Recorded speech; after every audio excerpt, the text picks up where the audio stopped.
The following is a special presentation on TNN, the Nashville Network.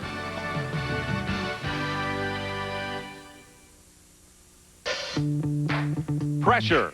The Intimidator sure knows how to pour it on. Chasing a record 8th championship, he passed the field with ease at Bristol.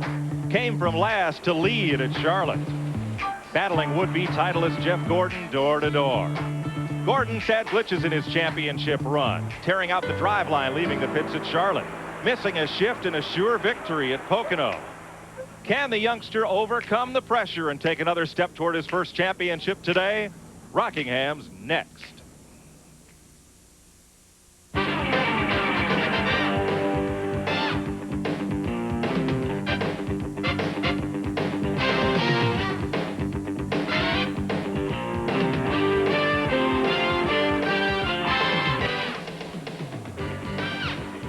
TNN Motorsports presents live coverage of the AC-Delco 400 NASCAR Winston Cup stock car race from Rockingham, North Carolina. Well, the bolts are all torqued a little tighter with just 3 races to go in 1995.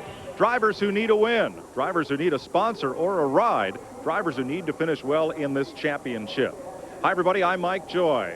Where are the screws turned tightest this morning? Let's start with the man who leads the Winston Cup point standings, and Randy Pemberton. Well, actually, Mike, it's Glenn Jarrett, and I'm standing beside Jeff DuPont. Jeff, Ray Evernham, and the entire DuPont team know exactly what they have to do in today's race, but that doesn't make things any easier. Evernham told me just a while ago, man, I wish this thing were over. Jeff, tough day ahead of you. What's the game plan? Game plan is to go 393 laps. That's the toughest thing to do here at Rockingham. This place is slick, so, we're just going to try to keep our nose clean, but if we could be there at the end of this race, I think we can be in contention. Absolutely. He always runs well here. Best of luck to you, Jeff, from everybody at TNN. Now we're going to go back upstairs. Here's Mike Joy.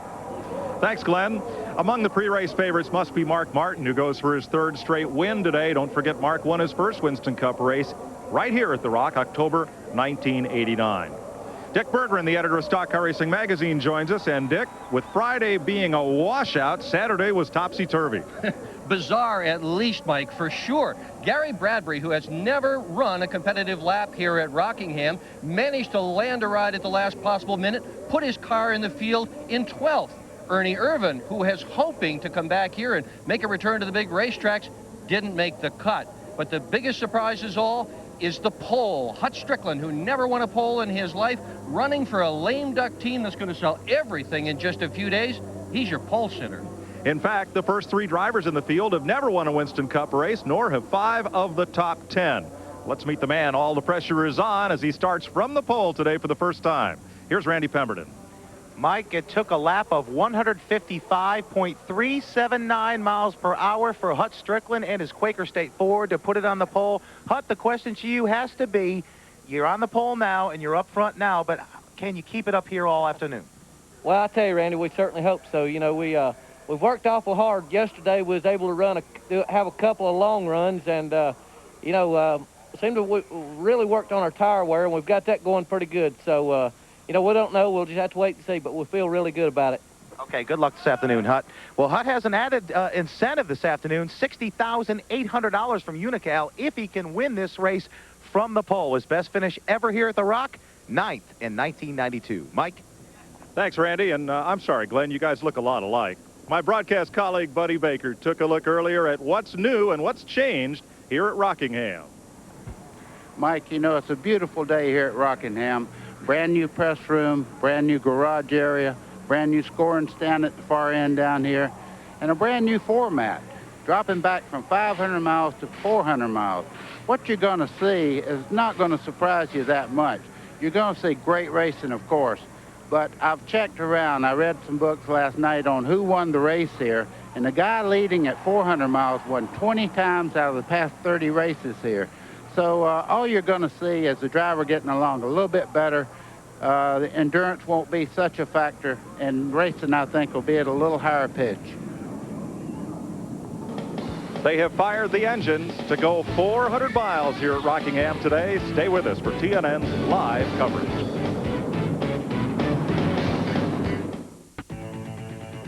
Today's exclusive coverage of the AC-Delco 400 on TNN is brought to you by Pontiac and your local Pontiac dealer. We are driving excitement. By the more than 1,000 AutoZone stores across America. AutoZone, the best parts in auto parts. By Texaco, clean System 3 gasolines. Add more life to your car. Take it to the star. And by Red Dog Beer. Bold yet smooth. Unusually easy to drink. You are your own dog. Welcome back to Rockingham as they pull out on the first of 3 pace laps. Here's the way they line up today. Hut Strickland is on the pole, his first career pole in his 192nd start. Michael Waltrip has his first front row start this season. Row 2, Ward Burton, sophomore, has his 3rd top 5 start of the year, and Jeff Gordon, the point leader, dominated here in March. Mark Martin, winner of the last 2 Winston Cup races, and Dick Trickle makes his 7th top 10 start this year. Ricky Rudd has finished 2nd here 3 times, and Darrell Waltrip, a 4-time Rockingham winner. Joe Nemechek, first top 10 start since Indy, and Derek Cope, his 7th top 10 this year. Morgan Shepherd finished 3rd here last year, and rookie Gary Bradbury in the AG Dillard car. Terry Labonte, a 2-time Rockingham winner, and John Andretti in row 7. Kyle Petty has won here 3 times, and Rick Mast was runner-up last year. Bobby Hamilton, 6th here in 1991, and Rusty Wallace, a winner here 5 times. Jeremy Mayfield and Dale Earnhardt, the defending champion of this race. Ricky Craven, who made his Winston Cup debut here 4 years ago, and Jeff Bodine, runner-up in 1990. Bill Elliott has 3 Rockingham wins, and Ken Schrader. Robert Presley will start a backup car. He crashed in practice. Bobby Hillen Jr., who finished 8th here in 89. Dale Jarrett won at Pocono in July, and Sterling Marlin, 3-time winner this year, 3rd in the points. Bobby Labonte, a close 2nd here in March, and Mike Wallace, 2nd in yesterday's 3-wide finish. Steve Grissom was 6th here in March, and Jeff Burton makes his 4th start here. Todd Bodine, his photo finish win yesterday, came in a Chevy. Today he's in a Ford. And Jimmy Spencer, who broke his shoulder but will start today. Rich Bickle will stand by for relief. Elton Sawyer makes his first Winston Cup start at the Rock. And Brett Bodine has 3 top 10s here. His team won the Pit Crew Championship yesterday. Ted Musgrave, furthest back he started all year. And Greg Sachs. Then Lake Speed with the provisionals. He ran 2nd here in 1988. And Shane Hall, the 26-year-old all-pro racer, makes his Winston Cup debut. Your AutoZone race analysis brought to you by the more than 1,000 AutoZone stores across America. AutoZone, best parts in auto parts. 40 cars start today's race. 393 laps, a new distance here at Rockingham, 400 miles. The 61st Winston Cup race held here. He'll be riding today in the Valvoline Cummins Diesel Ford. Mark Martin in the Jack Roush-owned Steve Meal prepared machine. Inside and from the roof cam and driver cam. A brightly painted helmet of Martin's with the dark shield getting set to roll. And the STP Pontiac, Bobby Hamilton, who had such a great run up at Dover in that concrete car the last time we were on a 1-mile super speedway. There's the roof cam on the Richard Petty owned and Robbie Loomis wrenched STP Pontiac. And suspension cam for Bobby Hamilton today. There's the air ducting to the brakes, spring, sway bar and linkage, shock absorber, and the requisite decals, of course. Pace car has stretched out the field, waiting for Michael Waltrip to pull up alongside Hut Strickland, and will be set to go for 400 miles. Michael hanging back just a little bit as we come to the line. Mike, what he's doing, he knows it's very important to get a great start here. He was anticipating, but Hut jumps out in front there. Waltrip dives to the bottom, and Ward Burton says, no way, you're not getting to the bottom of the racetrack. Ward shoots up but holds him single file. Hut Strickland will jump out to a little lead. Well, Michael tried everything to get to the bottom of the racetrack. Well, it's so important because you have to carry so much turn speed here to get the line around the bottom part of the racetrack, and everybody fights for that in the early part of the race. But you will see 2 good runs around here. The bottom lane, the second lane will be used quite a bit today. Dick Trickle got caught on the high side. Now Derek Cope tries to get in line behind Darrell Waltrip. Joe Nemechek comes up. He's there. Everybody wants to get single file for these opening laps, and that's not an easy thing to do. Well, you see Jeff Gordon there. He's letting them know he's there. He's making it too wide down the front straightaway. He's trying to get under Michael Waltrip. Mike shuts the door on him. Derek Cope in the wall. At start finish, he's going to save it. He's going to keep it up against the fence, and the caution will wave. Derek Cope coming off turn number 4 and headed for start finish, nosed it up into the wall. And when it looked like the car would slide off, he kept it there. Now there's Cope. He is still running. We'll have to bring the Bobby Allison-owned straight arrow forward, pit side. Watch the left side of your screen here. Mikey gets sideways coming out of turn 4 and just slaps the wall hard there. And he's really not keeping it against the wall. I imagine the front end's messed up pretty bad there, and it's turning itself into the wall. You see him come away and back into it again. Gary Bradbury, the rookie, dove to the left, crinkled up another car. You'll see his number 31, and see if in this replay you see Earnhardt going all the way to the grass to get away. There's Cope. So the first caution is out, and Cope has already been on pit road for repairs. They pit on both sides of the racetrack here at Rockingham, and we'll be right back. We're getting set for the restart. Derek Cope has made 2 pit stops to clean up right side damage on his car. Jimmy Spencer has made a pit stop. He has been replaced in the Smokin' Joe's Ford by Rich Bickle. Hut Strickland has led every lap so far as Doyle Ford puts the green flag in the wind. They come back to start finish for the restart. Single file back through the field. Bobby Hamilton moves around Gary Bradbury. And Earnhardt's on the move. You see him underneath Rick Mast. I wonder what this is doing to the price of the 26 team. I wonder if the price is going up for every lap he leads. I would think this car would bring a good price at auction if the team ends up being split up at auction in November. Yeah, and that's the plan. They're going to auction it all off piece by piece. Tried to sell it whole. There were no buyers. All right, Rick Mast and Earnhardt side by side here. Rusty Wallace moving up, and for the lead, Ward Burton. For Bill Davis, Chris Hussey, and that MBNA Pontiac team. Boy, it looks like Ward Burton's able to stick a little bit lower in the corner coming out. He'll have to make his pass there. He can't quite get up beside Hut Strickland. Hut's car is extremely fast now. He turns under him right there. That should be for the pass right there. Boy, how many great young drivers have been with Bill Davis. Jeff Gordon, Bobby Labonte. Randy LaJoie had a shot here, and now Ward Burton. Here comes the field. Hut Strickland getting hung out to dry here. Exactly. You hear us talk about a preferred line. That's when you get out of it. It's what Hut Strickland's going through right now. You see Mark Martin tucking under him. He lost 4 spots in the past 2 laps here. Well, he got hung out to dry. Now he's getting clotheslined by the first 5 drivers. Once Ward Burton went underneath, Michael Waltrip, Jeff Gordon, Mark Martin, and now Ricky Rudd have followed suit. Here's Gordon looking under Michael Waltrip. Jeff Gordon called in a while ago and told him, he said, my car might be too good this early in the race because a real fast car normally is a little bit too loose as the tires get older. See how that plays out as the day goes on here. Ward Burton's taken off. He's got a 6-7 car length lead on Jeff Gordon.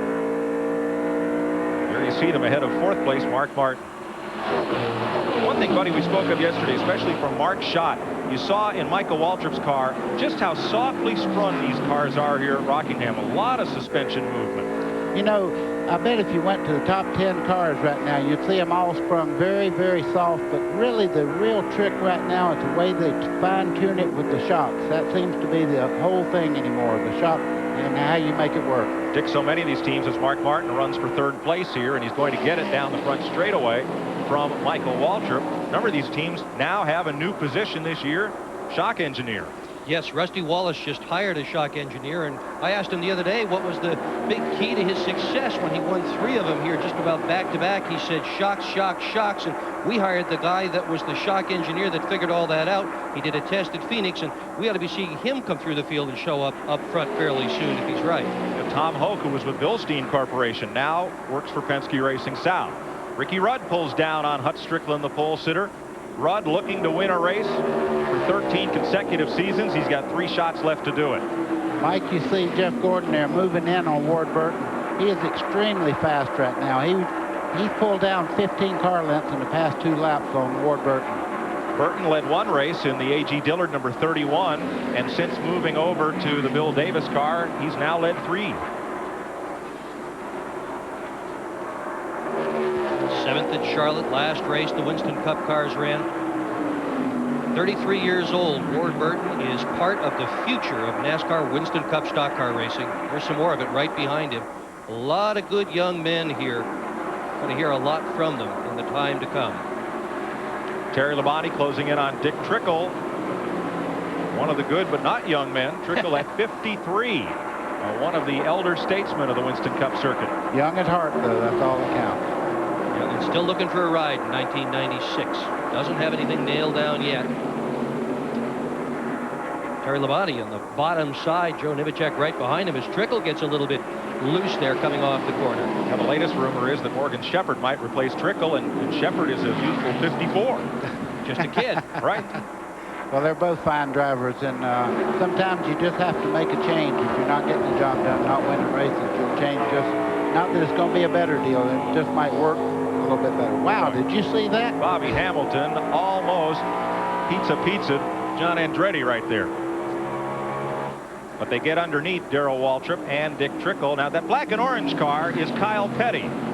They have that pumpkin paint scheme, and I think that's Elvira on the hood. Well, picture of. Great pumpkin, they call this car. And Dale Earnhardt right behind. Yeah, he's about to make some pumpkin pie. Yeah, he is flying. Oh, it is a pumpkin. Yesterday it looked like something. It was something different yesterday. The Earnhardt there, he's picking his way through this traffic also. He's being a little careful because there is just one groove. You seen a while ago when Derek Cope got a little bit too high, he got into the wall. Right now you have to use a lot of patience. Earnhardt moves up to 12. Bradbury in the 31 is doing a great job. He's right behind Earnhardt, hanging in there. Now, he was only had 9 laps of practice before qualifying. That's all he'd ever seen on this track.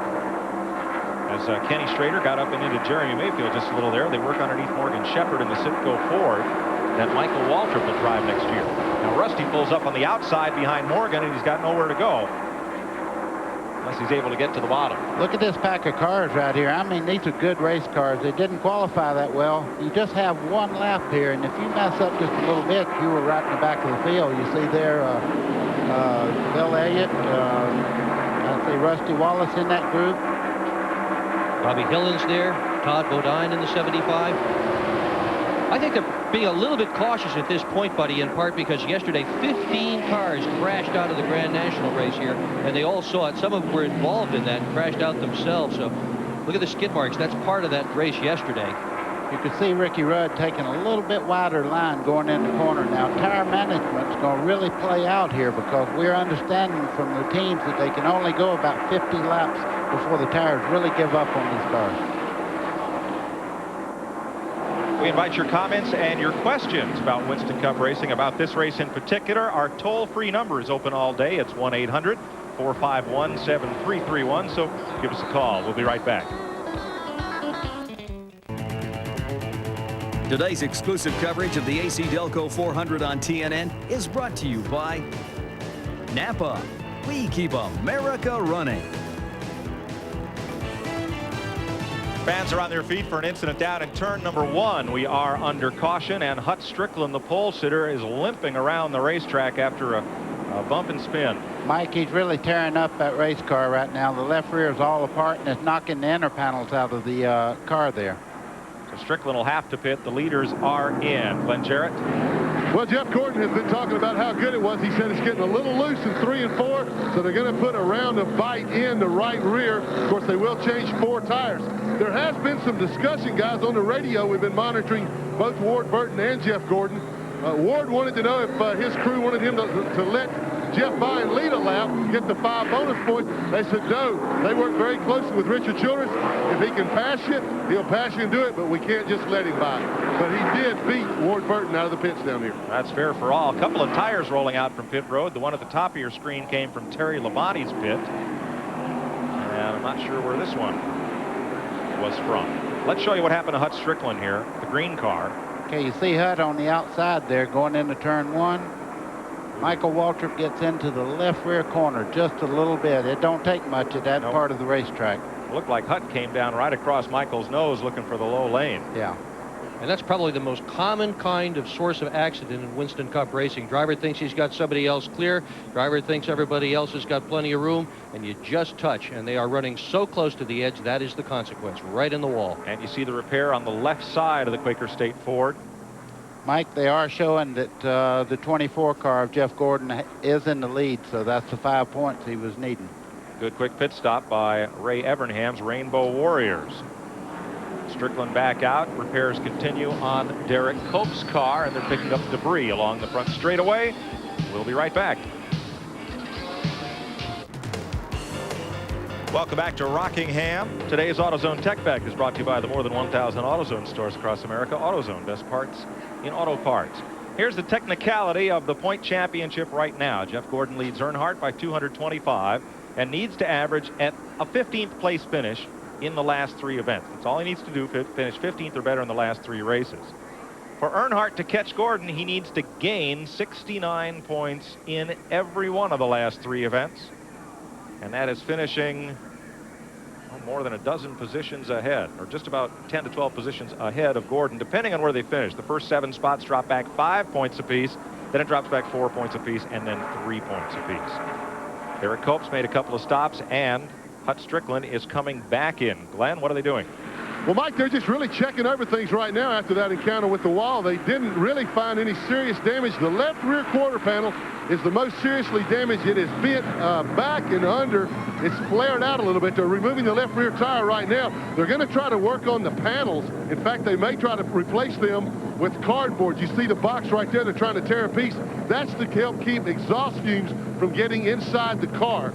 But other than that, they say the toe end's fine. It didn't bend the rear end. Really, they need for Hut to run the car at speed for a couple of laps to find out exactly what it's doing. But they don't think he's in too bad a shape. Randy?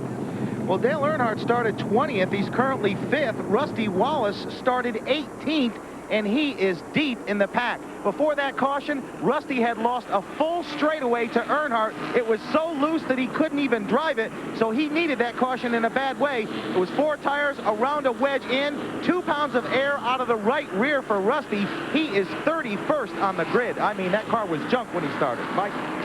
Thanks, Randy. Steve from California calls in. How come so many people not normally up front started up front today? Well, 3 things. Only 1 hour of practice before qualifying since Friday was rained out. Second, as was pointed out, only 1 lap of qualifying. And third, it was very cool when qualifying started, and it quickly got warmer. The drivers who ran very early up in the order, and they draw for the order of qualifying, ended up near the top. Getting set for the restart, 29 laps complete. Jeff Gordon, Ward Burton, Mark Martin in 3rd, Dale Earnhardt 4th, Steve Grissom is 5th, Ricky Rudd 6th, Michael Waltrip 7th, Bobby Hamilton 8th, John Andretti 9th, Rick Mast fills out the top 10. Only 2 cars a lap down, Hut Strickland and Derek Cope. We're back under green. Single file restart. Well, we're going to see who has the muscle early in the race here, because Ward Burton is really knocking on the back door of Jeff Gordon down the back straightaway. They're going to overhaul Hut Strickland, who is 2 laps down. Dale Jarrett moving up from the back of the pack. Otherwise, we're pretty much single file for this restart. Burton came into this race today with a little bit of a guessing game. The car was a bit loose going into the corners yesterday, so they changed a bunch of things, including the gear. And he said this morning he really wasn't too sure how it was going to work. I'd say they caught it right. I'd say they did. Yeah. Kenny Schrader's moved up a notch, and so is Sterling Marlin. As they pass by Elton Sawyer. Mike, you see one of the greatest, as far as I'm concerned, here at Rockingham, running in 3rd place right now. We'll drop back in the field just a little bit, but I'm talking about Mark Martin. He's closing in on the leaders. Having a great run as we watch from Bobby Hamilton's car. Here's your Napa Field standing update. Napa, we keep America running. We show you how they're running.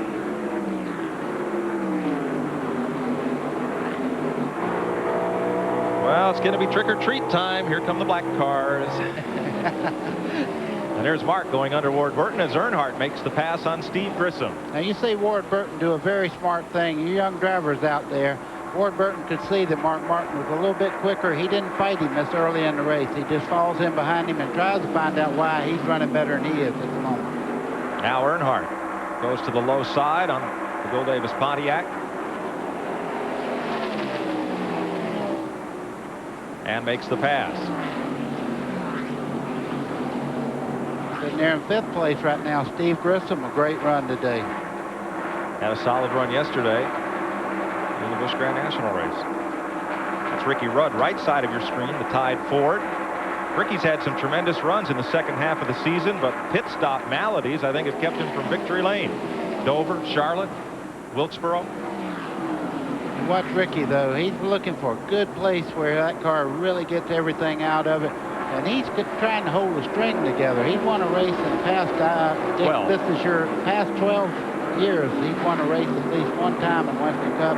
He's wanting the string to go on at least another year. Yeah, and he wants the money too, buddy, because there's one more spot left on that NASCAR Winner's Circle program, and he'd surely like to have that. As the owner of the car, he pays the bills, and that's worth about $250,000. Grissom gets underneath Ward Burton, shakes the car just a bit. Here comes Ricky. Yeah, Ward got a little sideways coming out of 2 there, and that's one part of the racetrack you don't want to fool with here. You can get in the wall real easy. He was sideways all day yesterday in the Grand National race and held on to it. Doing a good job hanging onto the car here. He's obviously loose, trying to run in the high side. Yeah, Ward finished 4th yesterday just because the track wasn't 4 cars wide. Ooh, he and Michael Waltrip exchange trick-or-treat grab bag gifts there. Bobby Hamilton goes right on by. Ward's in trouble. He's hung out on that outside lane, and it's just not as fast right now. Rick Mast moves underneath. Smoke from the number 18, the Interstate Batteries car of Bobby Labonte reported. You know, Rick Mast told me yesterday, he said, you know, I had a great run here in the spring, and he says, or in February, or March, excuse me, he had a great run, and he says, I think my car is just as good, and he's proven it. He's moving right on up. Glenn, what's the story on Bobby Labonte? Well, Mike, I saw the car start smoking when he decelerated going into turn 1. Dale Jarrett was following at the time. It didn't seem to slow him down, but now he's really starting to drop back. We've been monitoring the radio conversations. They know the problem. It looks to be oil smoke. Bobby says the gauges are all okay. So if it's smoking that bad, it's got to be oil smoke. But it really pours out when he lets off to go down in the turn. So could be rings, something like that internally in the engine. So we'll keep an eye on Labonte. 41 laps complete. Let's go back to the front, where Earnhardt has moved into 2nd and Mark Martin 3rd. Familiar faces rise to the front here in just a matter of less than 50 laps. And Earnhardt, who started all the way back in 20th spot, in 2nd by lap 40. By lap 30, he was in 3rd. Hang on. All right, let me ask you both. Do people move over for him? I would. Well, really, I mean, when you start 20th and all of a sudden you're in front in 40 laps, is he that good? Is the car that good? Or is it a combination of things of people saying, well, geez, if he's going to go, I'm going to let him go? Well, Mike, I'll answer that question when he catches the 24. He don't move over for him. He races him. And right now, Dale Earnhardt's doing what he can to try to win a championship. He wants those 5 points, so he's moving hard right now. And I think Mark Martin's the type of guy that says, listen, I don't need the 5 points, so I'm going to let him go. Although he is in a terrible run right now for I guess he's, what, 3rd or 4th in the points right now, Mark Martin. 4th place with 8 points behind Sterling Marlin, with Terry Labonte 5th. Now here's Rusty Wallace and Ted Musgrave side by side. But you know, we've seen it in all forms of racing where there's been a dominant force over a number of years, like Rusty the last 2 seasons, like Earnhardt over the last 8. That wherever you folks watch the races locally, it'll be somebody. Where I spent a long time in New England, it was Richie Evans in the modifieds. And got my orange tie on to remember Richie, who we lost 10 years ago this weekend. But people would see Richie coming and saying, well, I know he's going to get by me, so I'm not going to race him so hard. And I wonder, do they do the same for Earnhardt here? There's one that won't move for him either, Bill Elliott. He's getting this race team together right now, and I wouldn't be surprised to see him move right up in the top 10 before too long. Bill Elliott, and here, Bobby Hamilton getting past Michael Waltrip. Bobby Hamilton's having quite a run today.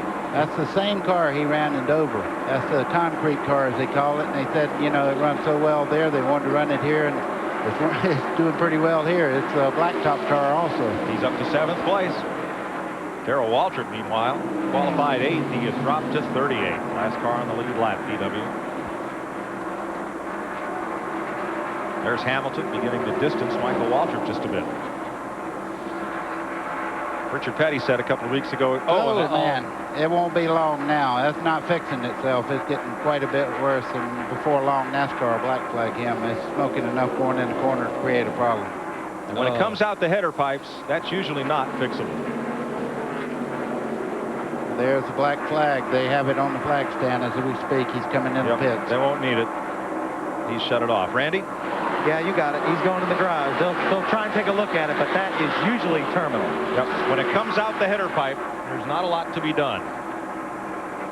So Bobby Labonte is out of the race at 48 laps. You're watching live Winston Cup racing from Rockingham, North Carolina on the Nashville Network. We'll be right back. Today's exclusive coverage of the AC-Delco 400 on TNN is brought to you by the more than 1,000 AutoZone stores across America. AutoZone, the best parts in auto parts. Texaco brings you the Winston Cup point standings this week. Haviland Formula 3 motor oil adds more life to your car. Take it to the star. The little bow ties there represent the drivers who will be up on stage at the Waldorf Astoria if they finish in those positions.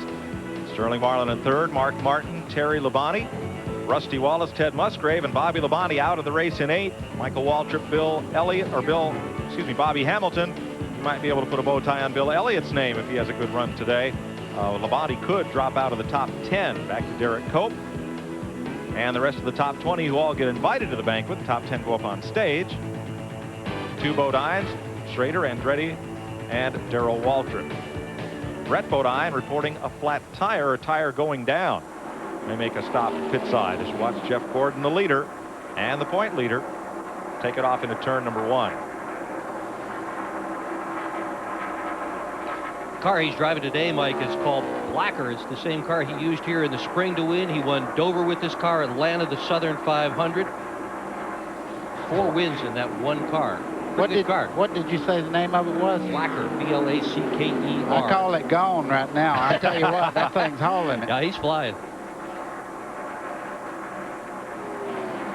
John Andretti looking good on the bottom side of Ward Burton there.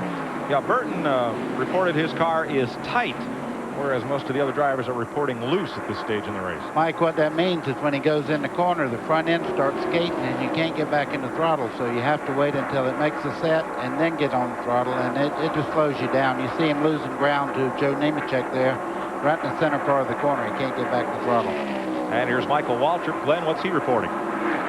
Well, Mike, he's reporting a real loose condition. Of course, he and Ward Burton have been having a heck of a race to stay in the top 10. Ward is reporting his car's real bad. It's real bad tight. So they're running right together on the racetrack. They're very close together. So one loose, one tight. I imagine if they switched positions, that Ward would say Michael's car was tight. Michael would say Ward's car's loose. He just, one's loose, one's tight, but they're still pretty fast. Still up in the top 10. And it's still pretty early in the race, too. We've got a lot of opportunity to adjust these cars in the pit stops that'll be upcoming. And each of these teams is well aware that there are only 3 races left of this season, including today. And Michael Waltrip's crew sure wants to put him on the stage at the Waldorf. His older brother not having such a great day. Darrell has been lapped by Jeff Gordon. Randy Pemberton's in the garage with Bobby Labonte. Well, he's certainly not thrilled to be here. Bobby, this could be a big points hit for you guys. Can you fix this thing? I doubt it, really. It blew up really big. It was blowing up from the first lap, it seemed like, so it just was going to be a matter of time, and it was a short day for the Interstate Battery Chevrolet, but, who knows? Anything could happen to anybody else. We'll just have to wait to the end of the day to see how bad it hurts us in points, but it will hurt us. I know you know how to get around here. You finished second. Who looked good out there early on to you? I was too far back. I didn't know yet, but there's a few of them that are going to be good. And it's pretty sporadic right now. The racetrack's going to wore out, so everybody's going to be chasing it all day. Debbie from New York called our 800 number, asked if teams can change engine during a race, how long it would take. I think when Darrell Waltrip was with the Gatorade team, they changed an engine in under 12 minutes. Might have been closer to 10. But because of the danger from hot parts and fluids, engine changes are no longer allowed. You lose your engine, you're going home. Speaking of Darrell Waltrip, you could see his problem coming out of the corner there. The car was fishtailing coming off turn 2 there, so he has a loose condition on his car now. Hut Strickland moving around Darrell. Hut is, of course, 2, make that 3 laps down. I tell you, Rick Mascar, it wasn't anything to write home about just then. He was fighting that thing pretty hard getting through the middle part of the corner. He was dancing around just a bit. Buddy, is this place worse than most other racetracks to try to fight a loose car with? Well, the thing here is you have to be under control so much. Mike was down here in a driving school one time, and coming off turn 2 over there, if you relax 1 second, you're in the wall. So you really have to be precise coming out of the corner. Your line has to be direct, and you really have to be careful. I couldn't relax. His dad Buck was up on the flag stand. He kept shaking that black flag at me. I'm looking up going, what does that mean? Oh, Todd Bodine got a little squirrely, went upstairs a bit. He crashed one trying to practice. The 9 car, Lake Speed, spun out in front of him. Todd had no choice. He slowed down just a tad. Ernie Irvin was right behind him, nailed him, and they wrecked that one. Terry Labonte moves underneath Ward Burton, and Labonte will move up into the top 10. You see Schrader coming up there, too. They said they were looking for a great run today. The car was fast in practice yesterday. The traffic leaders in. Kyle Petty just ahead in the Great Pumpkin. Coors Light number 42. He leaves tomorrow morning at 7 a.m. for a trip to Phoenix, Arizona on the back of a Harley Davidson. A whole bunch of them going to go. Wish I was going. The way he's running right now, that's going to be an extremely long trip, because when you run 400 laps here and have problems with your car all day, he's coming in the pits as we speak. He must be having some more trouble. So Kyle, once going a lap down, now decides to make this pit stop. And he'll get at least right side tires. Now Kenny Schrader moves underneath Ward Burton and puts the Budweiser Chevrolet up into the top 10. He's looking for his first win since 1991.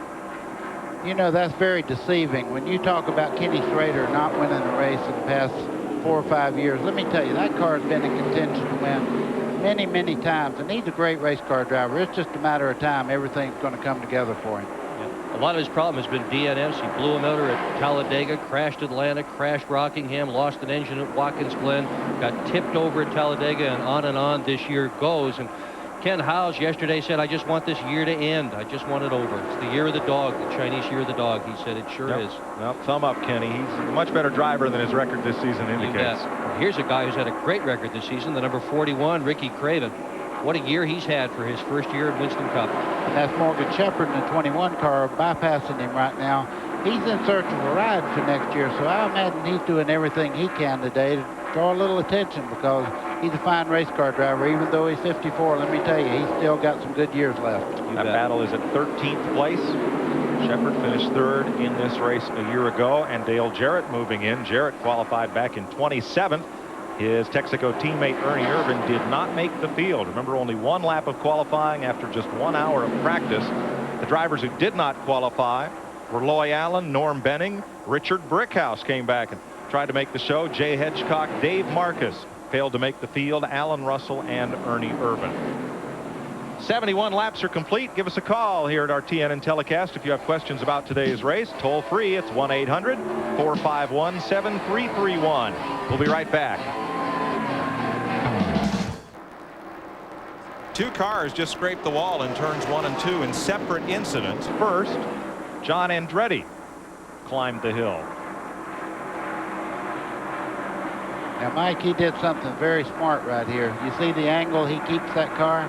He keeps control there. He does not try to jerk it away from the wall. If he had, he'd have spun the car. Shortly thereafter, Brett Bodine got up and just nudged the wall at the same place. Oh, hit it again. Andretti has dropped from 10th to 15th in the last couple of laps.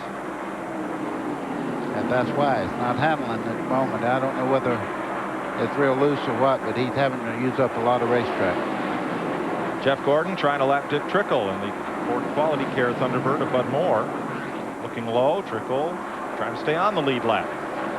Trickle's not the easiest guy to put a lap down, by the way. You see Todd Bodine diving under Jeff Gordon there. Yeah, Todd wants back on the lead lap. I can't tell you what it feels like at this racetrack when the tires start giving up. Boy, that whole car, you just go, what has happened? Well, Todd has been in for tires, so his tires are much fresher than Jeff Gordon's. He's now 3 laps down as a result. And here comes Lake Speed. So Gordon, all this infighting, has cut his lead to 3 seconds. Mark Martin had slowed just a little bit, but he's okay, stays on track, continues to run in front of Dale Earnhardt. So now here's Sterling Marlin Third place point man pulling down on Andretti. The one that's flying right now is Rick Mast. He's moved into second. He's dicing through here like a man on fire. I'll tell you, he's flying. Remember, Mast finished third here in February and second last October, nearly won the race. Yeah, and if the race had been a 400 lapper last October, he would have won the race because he was leading at that point. Here's Rick Mast's progression up to second place. Now this team will go Pontiac next year. Richard Jackson's team. Engines stay the same. The sheet metal changes. The chassis stay the same. Just the sheet metal. No. It's a Ford now. Oh, that's right. Everything changes. Well, they could try to keep it the same. No, they won't get away with it. I don't think they get through inspection. Right. Everything changes. The whole thing. Now, in fairness, Leo Jackson's car is a Chevrolet. Robert Presley drives that one. That one they could just use the sheet metal. You see Mark Martin and Earnhardt there. Mark got by him just a little while ago, but they're having trouble with. Well, you can see Jeff Gordon slowing right now. He's got a problem. Glenn? He's got a flat tire, guys. We saw him slowing down just a little bit. You saw Todd Bodine, also another car that hadn't been in, start going by him. So they're going to bring him on in. We're getting to that window that they expected the tire wear to bring him in anyway. They only expected to get about 50, maybe 60 laps early on a set of tires. Now, it's not necessarily that the tires are so bad. It's that the racetrack has cured and aged a lot quicker than anybody, particularly Goodyear, expected it to. And they built the tire to wear out quickly on the new surface so that it wouldn't blister. So therefore, the tires are wearing quicker than they thought. Here's Jeff Gordon right now. I'm sure that this will be right side and left side tires. Yes, it will be. They're going to go ahead and do all four. We're going to look at the tires, see just exactly what they look out, but I got a feeling we're going to see a lot of other guys coming in here real soon. Rick Mast takes over the lead as Ray Evernham's crew finishes up on the left side. Remember, only 2 air wrenches allowed now, so 20-second plus pit stops are going to be the order of the day. 21.8 under green. So Rick Mast comes to the front. Boy, he's got to feel good. I mean, you talk about a bad year now. He has had one. He went to Daytona, went through 8 motors down there just during speed weeks. And right now, I mean, he's back where he belongs. He said he might win this race, and I believe he might. All right, here comes Kyle Petty and Rusty Wallace underneath John Andretti. Boy, they carved a happy-looking face in that pumpkin. But so far, Kyle's had to make a green flag pit stop. We have a spin in turn 4. Bobby Hamilton lights it up. A car was stopped at the top of the racetrack, and everybody piles in. That seems to be Mike Wallace. Michael. It is. It was Mike Wallace who was stopped in the smoke at the top of the racetrack. Bobby Hamilton and Dale Jarrett have piled into Wallace. And the yellow car you could see there is Michael Waltrip. He's coming down pit road to heavy front end damage on that car. And Kenny Schrader's luckless season continues. The front end of the Budweiser Chevrolet looks like a used up beer can, and Schrader takes it straight to the garage. I don't think Michael can get there. Oh, look at that thing. Give the stop and head down to the pit. Let's show you what happened. Hamilton had just moved into 4th. There's the sliding car sideways. He's right by himself, so I don't think there was any contact. But now the racetrack, you can't see when you're coming through the smoke here. You can't see Mike Wallace up in that smoke at all. Here comes Michael Waltrip, and he T-bone drives right into the back of Mike Wallace, who had stopped. Jarrett gets into him, and Schrader got into the back of Michael Waltrip. Just a chain reaction. I never saw who Kenny Schrader hit, but look at the nose of his car. He's all bashed in. Schrader hit the back of Michael Waltrip after Waltrip ran into a stopped Mike Wallace. And Terry Labonte got through the whole thing. Got through it all. Mike, pit road's closed right now. The cars that are coming in were involved in the accident. They're going to lose more than a lap anyhow. But you see Dale Jarrett going down through there. He has heavy damage on the front also. Another fellow who's had a star-crossed season. Now, Mike Wallace's car had stopped at the top of the racetrack, and he got whammed by Michael Waltrip, who then got run into by Ken Schrader. And in all of this, Jeff Gordon, who had made a pit stop under green, will go a lap down. You see Michael Waltrip walking away, taking off the helmet. He is okay, but he got it both ends. Man, that's good to see, because that's a lot of damage. When you hit that hard on the nose like that, a lot of times you'll injure your legs. I'm glad to see him walking away from that one. So Gordon there is a lap down. Bobby Hamilton staying aboard as they try to make repairs on the STP Pontiac. That was the car that spun. and began things. Randy's caught Michael Waltrip. Okay. Randy? Mike, man, can't catch a break, can you? What happened? Oh, Bobby spun out and boiled his tires and, you know, smoked up the whole joint. I got slowed down and went up high, and evidently Mike Wallace was sitting there. I didn't see him, and whoever was following me didn't see me. Just got it from both ends. It's unfortunate, you know, the car was running pretty good. You know, hate it for Pennzoil and Pontiac and all our sponsors. Okay, tough break, Mike. Better luck next week. Report was that the 43 car may have had a tire going down. That may have caused him to spin. Glenn? Well, Randy, you know, I reported that Jeff Gordon said that he had a tire going down.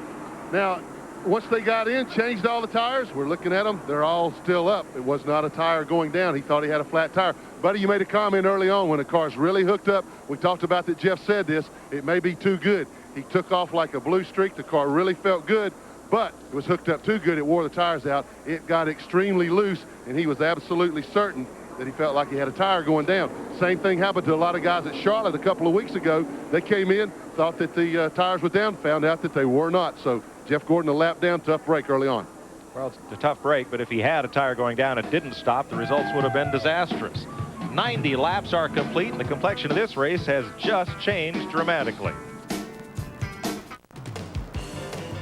Welcome back to Rockingham, where pit stops under caution are the order of the day, and well, we're down to 2 air wrenches in each pit, but still we have tires occasionally rolling across. A couple of good stops there along pit road. Rick Mast came in first, got back out, as we are under caution for quite a crash here up in turns 3 and 4 when Bobby Hamilton got sideways and, as Mike Waltrip pointed out, smoked up the joint.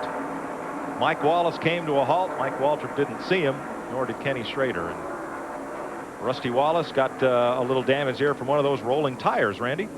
Well, no doubt about it. This is what these guys are talking about. Rolling tires. I saw several on pit road this time. Rusty popped one, sent it across the wall. The emergency crew just picked it up in the infield.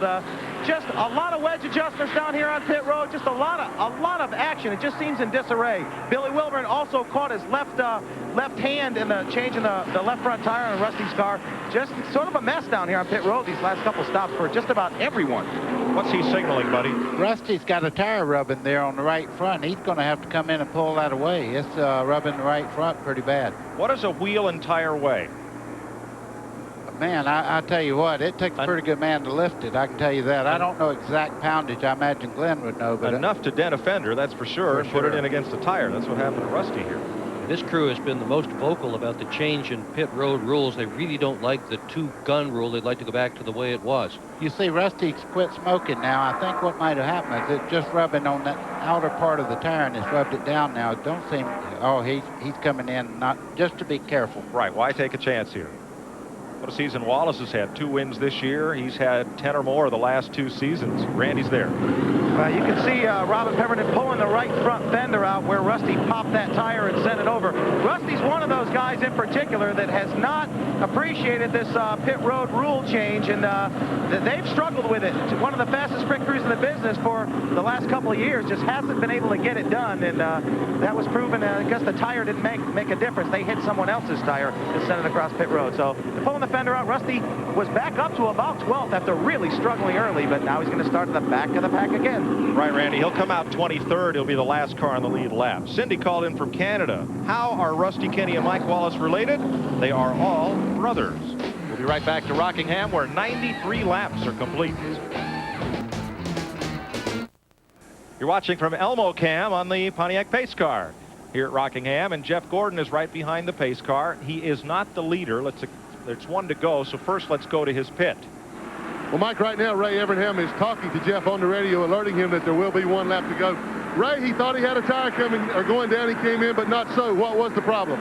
Don't really know. You know, he might have got messing around with some of them cars there and got up in the loose stuff. Whatever it was, you know, he about spun out and called and just can't take a chance. Thought he had a flat. You know, unfortunately it wasn't. So we got 300 laps. We got to try and stay in here and try and bring everything home if we can. Car was awfully fast. Was he running too fast for you at this point in the race? Well, he's running as comfortable as he wants. You know, I don't think that was it. I really think he picked up something on the tires. Okay, they're going to keep a watch on him, but I tell you what, that race car is awfully fast. I don't think he'll have a problem getting that lap back. We're ready to go green. Rick Mast is the leader. Mark Martin is second. Dale Earnhardt is third. Ricky Rudd is fourth. Terry Labonte is fifth. Royal Ford with the green flag. Mike, Jeff Gordon's got to go right now. He's on the tail end of the lead lap, and right behind him, everybody has fresh tires. He has to really get after it right now or go a lap down. So is Steve Grissom, buddy. Yep, or a caution flag. Either way. But those are the only two choices he has. Also Darrell Waltrip. Darrell just got by Jeff Gordon. There goes Jeff, losing some positions on the racetrack right now. I think he didn't change tires on that last stop, so he's on a little bit more used tires than the rest of them. No, buddy, that's how he got to the tail end of the lead lap. Now, all the cars under caution pulled up behind the safety car.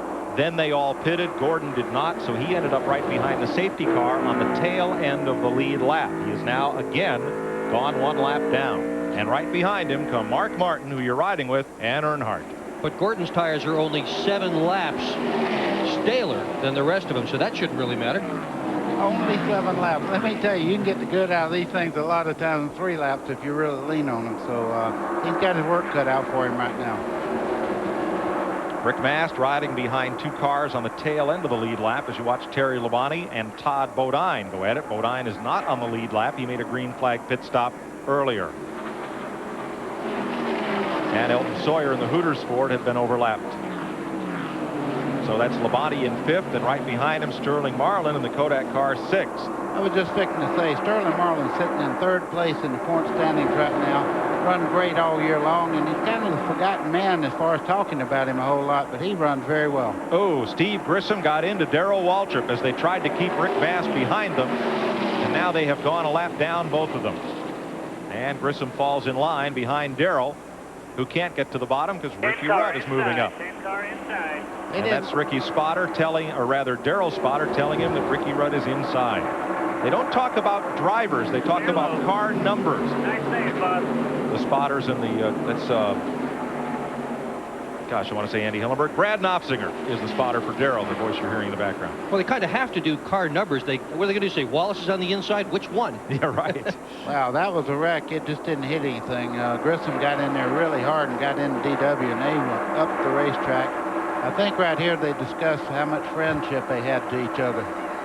But they went on about their business. They're both pros. There's Grissom now battling Robert Presley. As Terry Labonte in 5th place has moved past, and Sterling Marlin looks for some room. Keep seeing Todd Bodine in that number 75 car. He is very much a beleaguered driver at the moment. His crew wants him to bring that car home in one piece. Both car owner and crew chief are very concerned about the number of crashes they've had, the number of cars they've had to fix.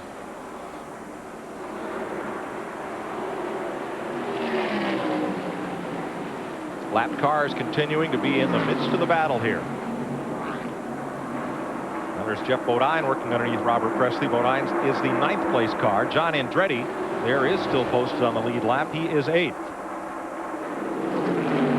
Presley is 1 lap down. At the front of the pack, Rick Mast. You see Jeff Gordon closing back in right now. He has Kyle Petty in between he and the leader right now. But it looks like after 4 or 5 laps, the tires are beginning to equal out here, and Jeff Gordon's on the move again.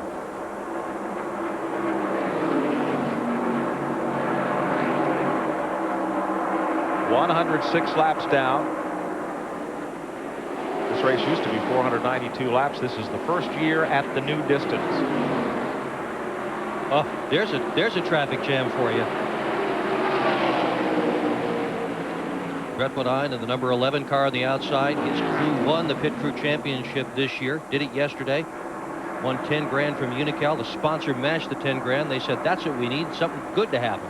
A second ago we saw Shane Hall in the Kendall Pontiac at Dick Brooks. We haven't seen him today, and that's probably a good thing for a driver starting his first Winston Cup race, that he doesn't get a lot of TV time doing the wrong thing. So he's an all-pro racer out of Simpsonville, South Carolina, and has had a stab or 2 at the Busch Series, and Dick Brooks had enough confidence to throw him in his Winston Cup car. They got in on a provisional, but he's giving a good account of himself. Hope you give us a call with your questions here at 800-451-7331. This is a free call. We'll be right back.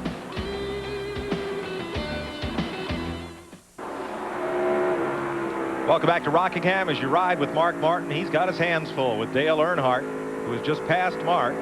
Ricky Rudd, Terry Labonte, and Sterling Marlin all in hot pursuit. Doug from North Carolina called, asked about Mark's helmet. He says, does NASCAR require certain types of helmets? Some are full face, some are open face. No, it's not a requirement, but it should be. That's the type of helmet. If you're starting out in racing, get as much protection as you can. Use a full face helmet. Jeff Gordon gets his lap back from Rick Mass. So did Kyle Petty get one of his 2 laps back. Jeff Bodine brought the full-faced helmet to Winston Cup racing several years ago. A lot of drivers like it. Some aren't quite used to it. Kind of like hockey players adopting helmets. You kind of go with what you're familiar with, but a lot of drivers have made the change. You know, I talked to Bill Simpson about these helmet designs and all those. Even the shield is as strong as the helmet itself. So anytime you can cover your face and keep it from getting hit, it's got to be better.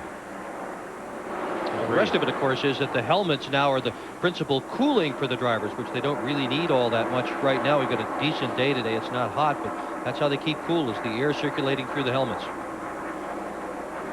Trickle having a good run today in the 15. Yep, that's Strickland there underneath Lake Speed. And Sterling Marlin's taking the spot from Terry Labonte. Moves Sterling up into the top 5. Well, that car is hooked up. You can see him squirt out there some 3 car lengths just getting off the corner there. So he's hooked up down the straightaway. That thing is flying. Sterling's got 3 wins, a 2nd, and a pile of 4th place finishes this year. And one of the wins was in that car. He won Darlington in that automobile. 25% of his career wins in that car. In that one race car? Sure, because won 4. Won 1 race with that car. That's 25%. Mike, I like this guy. 25%. Have you considered sales as a second career? Here's your Napa Field standing update. Napa, we keep America running. Here's where they're running. 118 laps.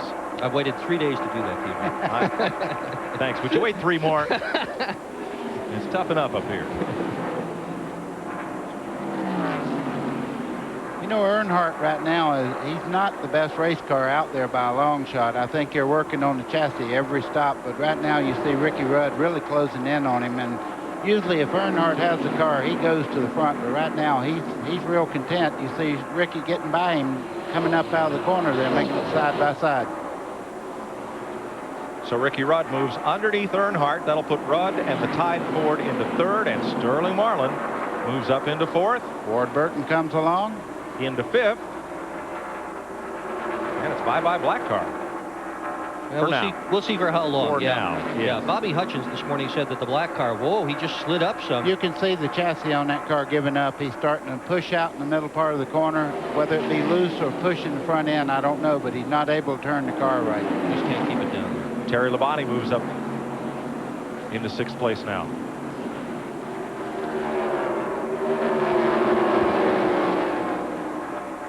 Well, Gordon is back on the lead lap, should the caution come out. Mike, all he's got to do right now is wait on a caution, not be too aggressive and use his tires up, because if he tries to unlap himself on the green, he's going to have a hard time getting back up there to try to take the lead. So wait on the caution, move you all the way back around, and put you back into contention. Ward Burton just picking up a spot there. We have a lot of 800 calls about the point system. We don't have time to explain it all. But basically, it's 175 points to win, and it drops down 5 points per position for the next 6 spots. So 170 for 2nd, 165 for 3rd, as you watch Rusty Wallace move underneath Ricky Craven. There are 2 kinds of bonus points. Every driver who leads the race gets 5 bonus points, and the one driver who leads the most laps gets another 5 bonus points. So the most you could get today is 185. Watching Rusty Wallace there, his car seems to be working quite well after they pull the fender out. He knocked the right front and back in on the tire a while ago, but now it seems to be running quite well. Rusty restarted 21st. He's up to 13th. John Andretti, the Kmart Little Caesars car, the Michael Krenopus Carl Haas machine, underneath Dale Earnhardt, picks up a spot, 7th place. Not a happy camper right there in the 3 car. You see him up 1 full lane higher and he wants to run. Nothing you can do when the chassis gives up on you. Todd Bodine 2 laps down in the factory stores Ford of Butch Mock. Whoa! Oh. Well, I could say he's trying to loosen it up a little bit, but I think his problem is loose condition. We'll know a little while later when we talk to Childress, but right now the car is not able to stay on the racetrack like he wants it. But is there anybody in big league stock car racing who can do a better job with a car that's not right than Earnhardt, and to keep it in one piece and bring it back to the pits again so they can adjust it? There was one. Tim Richmond could run one looking out the right window. I mean, he was a master at getting a car out of control. Well, let's go to Earnhardt's pit. Glenn, what's the problem? Well, Mike, they're discussing what the problem is. They made an adjustment last time, and Earnhardt and crew chief Andy Petrie talking back and forth. Andy said, well, maybe we went the wrong way. Dale says he just can't drive the car any faster than what he's doing right now. And when the car's off a little bit, it wears those tires out quicker. We got a real hot, sunny day here. That's got to add to the tire wear problems a little bit, too. They're going to wear out a little quicker because they build up and hold heat a little quicker. But they're discussing exactly what to do with it. You can bet they're going to make some changes when they come back in next time. Right now, they're scratching their heads a little bit, though. Next year, Andy Petrie will leave that team, and owner Richard Childress has announced that David Smith will run the team on race weekends. Bobby Hutchins will run the shop, and they will not name a crew chief as such, but that's how they'll divide those responsibilities. 127 laps complete. Rick Maz continues to lead.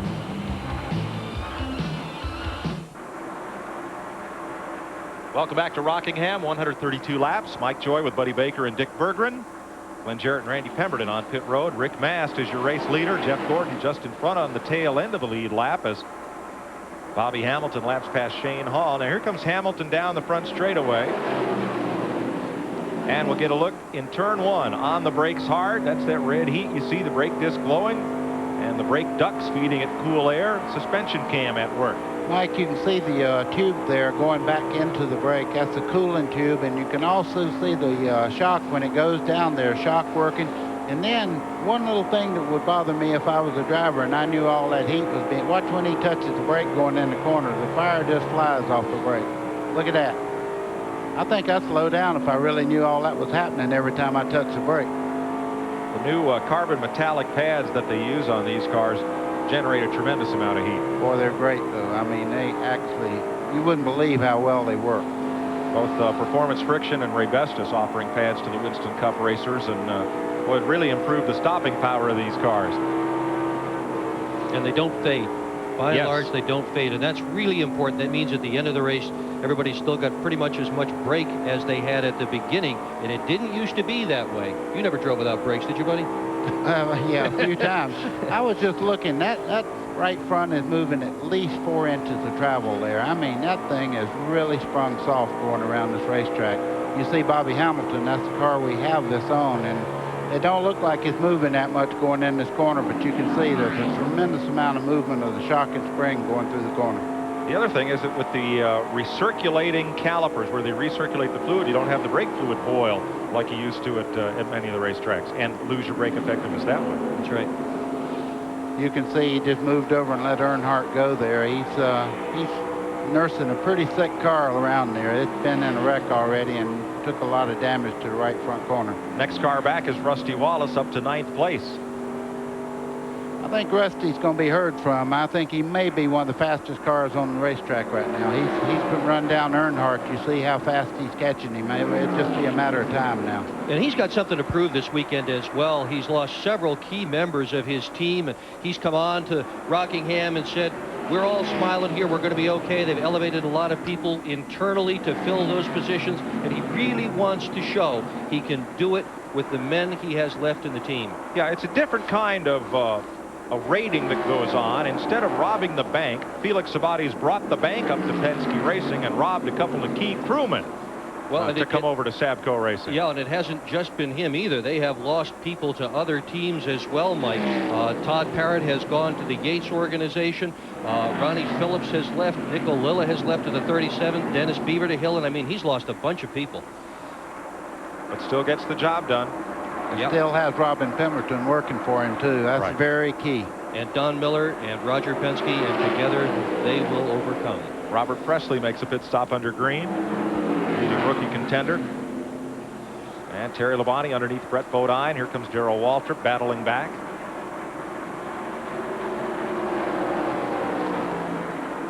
And at the front, Rick Mast. I believe Rick Mast right now is a little quicker than Jeff Gordon. Jeff's trying to stay in the lead lap, but boy, he's going to have to really drive a smooth corner right now because you can see Rick is closed in on him. That's got to be a great feeling to come back to a racetrack that you run so well on just months back, and now to put a race together like this, he has to feel like, I speak Rockingham, you know what I mean? And as the graphic shows, Rick Mast, without a top 5 finish this year, 2 8th place runs at Indianapolis and in the spring at North Wilkesboro, his best, but he knows that car will run here. Now see Rick Mast in the Skoll Ford. Let's look back and find the 2nd place car of Mark Martin. And you see that Mast has a sizable advantage, and Mark Martin's all by himself in 2nd. Well, I think Mark right now is kind of controlling his tire wear and everything, and he's not abusing his car at all. He is 4.5 seconds back, and it's about another 3 seconds back to Ward Burton, Sterling Marlin, and Ricky Rudd. We'll be right back with you live on the Nashville Network. Bad moment for the Petties. You're riding with Bobby Hamilton in Richard Petty's car. He has just cracked the wall up between turns 3 and 4. And just ahead of him, Kyle Petty is on pit road. Here's Randy. Well, the 43 team certainly have had their problems today. The car cannot be handling aerodynamically as screwed up as that body is. There's no way this thing can be pushed down to the racing surface. And Kyle Petty down and away. His tires gave up after driving it real hard, trying to stay back on the lead lap. 43 still in the pits, trying to fix some of the sheet metal damage. They're on the left side now, trying to change 4. Not going to be a good day for Bobby Hamilton. Yeah, and Randy, the front valence is broken on Bobby Hamilton's car. They're going to have to pop rivet and tape that back together to get him back out. This could be a long stop. Tough break. I'll tell you what, he's lucky to have anything to work on as hard as he hit in 3 over there. He went straight up and hit on the right front corner. I would imagine it had to hurt the suspension on that car quite a bit. Well, it's not funny, but that's their concrete car, and already twice today. No, you didn't say that. Well, it's in the concrete. All right. Kenny Schrader is coming back on the Speedway with a lot of damage to the Budweiser Chevy, but he is coming back out. Schrader comes into this race 17th in the point standings. Dale Jarrett comes on the pit road. As they said, all these guys are hollering right now. They need a pit stop pretty quick. And still, Rick Mast runs right in the tire tracks of Jeff Gordon. And I don't think Jeff can get away from him. I mean, I think that's what you see is what you get right now. Both those cars are very evenly matched.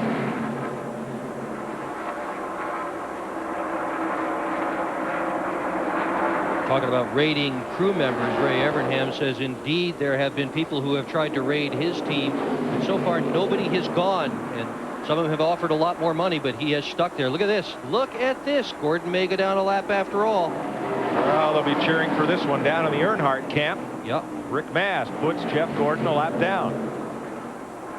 Let's check with Glenn. Well, what that did, guys, they were staying out as long as they could stay ahead. Ray Evernham just signaling the crew to get ready. We're bringing him in. Now, remember, he cut that tire, or thought he had a cut tire. He came in on lap 85. They're on lap 152 now. That's a lot of laps on these tires. 60, 65 laps, all they expected. So his tires are gone. They're going to bring him in, I think, on the next lap. They're ready to go right now. Thanks, Glenn. Let's show you what happened to Bobby Hamilton that forced his unscheduled pit stop. Oh, man. And you could see he had already slowed down. Oh, Gordon taken out. He got hit right in the back. Slowing down, trying to make a pit stop. Got tagged in the back end. Greg Sachs turned him around. He's going to come on around. He was headed for the pits and got tagged in the back end. He's going back around. The yellow's out. Very quick with the caution. So Gordon is at least 1 lap down, and the Earnhardt fans love it, but Gordon was coming to pit road, and perhaps Greg Sachs underestimated or overestimated Gordon's speed at that point on the racetrack. Jeff's got something dragging on the right front of that car, I think. It looks like the right front corner may be down just a little bit there. Right front tire is flat. I could see it wobbling as he started in there. Yeah, I don't think Greg Sachs realized that Gordon intended to slow and come into the pits. See the roof flaps go up, around. He was trying to get by him on the right side, and just not enough room. Tagged him in the rear end, sent him around. Boy, oh boy. Well, this And changes things, doesn't it? And the screws turn a little tighter. Yep, they sure do. Caution at lap 156. Fourth caution of the day. And the leaders will come to pit road. Mike, what Jeff has to hope for is that tire does not come apart and start beating the inner panels and stuff out of that car. It can really mess it up. Rick Mast already in for service. Randy is there. Well, the Kevin Hamlin-led crew doing a good job so far. They're on the right side. Rick said car feels just a little bit tight, but don't touch it. So they're not going to make any chassis adjustments. They're on the left side. Nice smooth pit stop going for the Skoll team. Glenn? We're down in Mark Martin's pit. It's a 4-tire change down here as well. Randy, I don't see any adjustments being made. They did make a slight air pressure adjustment, not much to speak of. Jeff Gordon now pulls in. Gordon and Martin pulls away with 4 tires. Jeff Gordon has come in. They will also do 4 tires here. They're on the left side first because that's the one that was the side that was damaged. So they're going to send him out and bring him back in. Track position doesn't mean a thing to him now. And finally, under this caution, the STP team taking the time to repair the front end of Bobby Hamilton's car. There you see the left rear. They've got that taped up, and there you see the right front. NASCAR Winston Cup official overlooking the repairs. So now the cars 1 or more laps down will pit, and we'll take a pause from Rockingham. We'll be right back with you live on TNN. Welcome back to Rockingham. We'll go back racing in 1 lap. Wonder how that couple gets along. 1 cheers for Gordon, 1 cheers for Earnhardt. Glenn Jarrett. Well, Mike, this smoking beauty right here is the right rear tire on Jeff Gordon's car. This is the, of course, you see the outer liner all torn up. The inner liner is still up, though, so that's who was able to keep running around. It didn't shred too bad to do any damage to the car, like Buddy said. There was also a tire down on the left side. Jeff came in twice. They were afraid they might have to repair some damage. Like I said earlier, track position was not a problem. He went ahead and came in on with the lead lap cars, which the only penalty for that is he would have to restart at the end of the longest line. Well, he was coming back in, going to have to do that anyway, so pretty good strategy on him. We're getting ready to go green. And he will restart almost a quarter lap behind the leaders. Mike, look who's leading the race right now, Sterling Marlin. And look who's in trouble, Rick Mast. Mast's car did not come up to speed. He's caught way up on the outside. There he is. Lost a lot of ground on the restart. Boy, when you let one load up like that and you take off and it won't go, that's so aggravating. Might have missed a gear. Or had the engine load up. But he's up to speed right now. Sterling Marlin brings them around. That's Bobby Hillen right behind. Hillen is 2 laps down in the Jasper Engines car. And Ward Burton clearing traffic in 3rd place. Mast running with Dale Earnhardt there, Rusty Wallace, and Jeff Bodine. Look at Rusty's car, how well he gets in the corner there. He was much faster than Earnhardt on the approach to turn 3 just then. Traffic all packed up. It's a really tense part of the race, buddy, on these restarts in the mid-pack. I've always said the restarts are much more dangerous than the regular race itself because everybody is double file and you have cars that are quite a bit slower than some of the cars that, you know, are passing them, and you can misjudge just a little bit and trigger a big old wreck.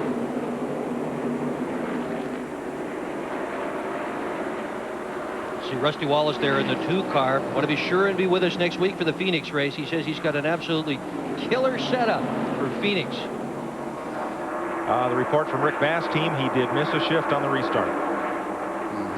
Car didn't grab 4th gear, and you lose a little bit of momentum here, and it can cost you a lot. Just ask Mike Wallace or Johnny Benson from yesterday's Busch race. Well, when you miss the shift, a lot of things happen. That can create a problem, just as Jeff Gordon in Pocono. You know, he missed the shift right near the end of the race there and had valve trouble later on in the race. So, Lake Speed into Shane Hall. Easy, Shane. They sorted out. Lake came up into the 40 car, and now Gary Bradbury right there in the midst of 2 drivers there starting their first Winston Cup race at Rockingham. You can see who had to go through that. That's Jeff Gordon right in the middle of that thing. He went to the bottom part of the racetrack and was able to avoid that accident. Just what you said about restarts. 10th time. And we've had 3 of them today. Gary Bradbury in that 31 just keeps soldiering on, and what a good race he's having today. He was 2nd in the ARCA race at Daytona this year and haven't heard much from him since, at least until today. Oh, I bet he's got a lot of resumes ready for the car owners in the Winston Cup garage. He'd like to be here next year. Yep. At the end of this line is Brett Bodine. I talked to him last night a little bit, and he says that he's made an offer to buy this team from Junior. But if Junior decides not to sell, he'll drive for Junior again in this car next year. There's the Lowe's Ford. Second and third. Excuse me, that's Rusty's got by there. 8th and 9th. Car 2 and car 3. Well, that's the one thing about Rusty. He was so off a while ago. We made a report that he had dropped way back in the 31st spot. Now he's moving up. You see the car is able to stay right on the bottom of the racetrack, and he's coming through. All right, here's second and third. Ward Burton. Mark Martin underneath. Makes the pass at turn 2. You got to admire Ward Burton. He's, I think he's cut from the Bobby Labonte mode. I'm going to race you when I can race you, and when I'm not, you go do your thing, and we'll get better and come back to you. And that's kind of what Ward Burton did right there. Now here's Rick Mast battling back against Terry Labonte for 4th place. Boy, that car is so good. Look at him go in the corner. He pulled 2 car lengths on a very good race car, Terry Labonte, before they even come off the corner there. He's two cars ahead. Rick Mast nearly won this race last year, finished second. On the point, Sterling Marlin in the Tim Morgan and McClure Brothers zone. Tony Glover wrenched and Rut Pittman powered Kodak Chevrolet. Today's exclusive coverage of the AC-Delco 400 on TNN is brought to you by the more than 1,000 AutoZone stores across America. AutoZone, the best parts in auto parts. And RC. Ricky Rudd here leading Dale Earnhardt. This is the battle for 6th place. Count Rudd among the contenders today, seeking to extend his streak of winning seasons to 13. Not the longest streak in Winston Cup racing, but one of the longest. I was just looking at Earnhardt's car. They've made some improvement on it. It seems to be running quite a bit faster than it was just before the caution flag. So I think he may be dialing that baby in. They do that. They can work on that thing, and they have such great communications that they really know how to fix the car. Report is Jeff Bodine is off the pace in the Exide Batteries Ford. He was running in 10th position. And Gary Bradbury has taken the A.G. Dillard car. We're told to the garage area. Engine trouble has ended Bradbury's fine run today. Down to the inside comes John Andretti on Terry Labonte. This is for 8th place.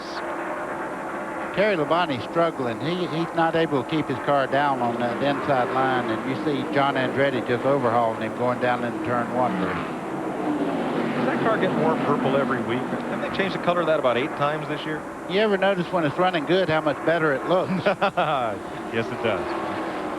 Kmart Little Caesars machine. Just in front of Terry Labonte. Well, you got dinner and breakfast running 8 and 9 right there. Man, see what I have to put up with. Oh my! Tell me you hate it. No. All right. Terry Labonte had a great run yesterday in the Grand National race until he got tangled up in a crash in the backstretch. And it was an amazing looking car when it finished. The 4 wheels were sort of in line, but everything else was bent, pushed around, and missing. Didn't look like a car. It looked more like a shopping cart for a grocery store. Now here's Dale Earnhardt in 7th place. He's lost a lot of ground now to Ricky Rudd, and Glenn can update us on the pit stops changes they made on Earnhardt's car. Well, you guys know that Earnhardt usually likes the race car to be a little loose. Therefore, he'll run good at the beginning of a run and maybe slack off a little at the end. He was reporting then that the car was way too loose for even him. So they had to work on tightening the car up, and they told him to take it just a little easier in the earlier part of the run, try to take care of the tires. So Dale's just kind of biding his own time right now. Crew Chief Andy Petrie did tell me that Dale said the car did feel better. So I think as we get deeper into this run, we'll see Earnhardt move back toward the front.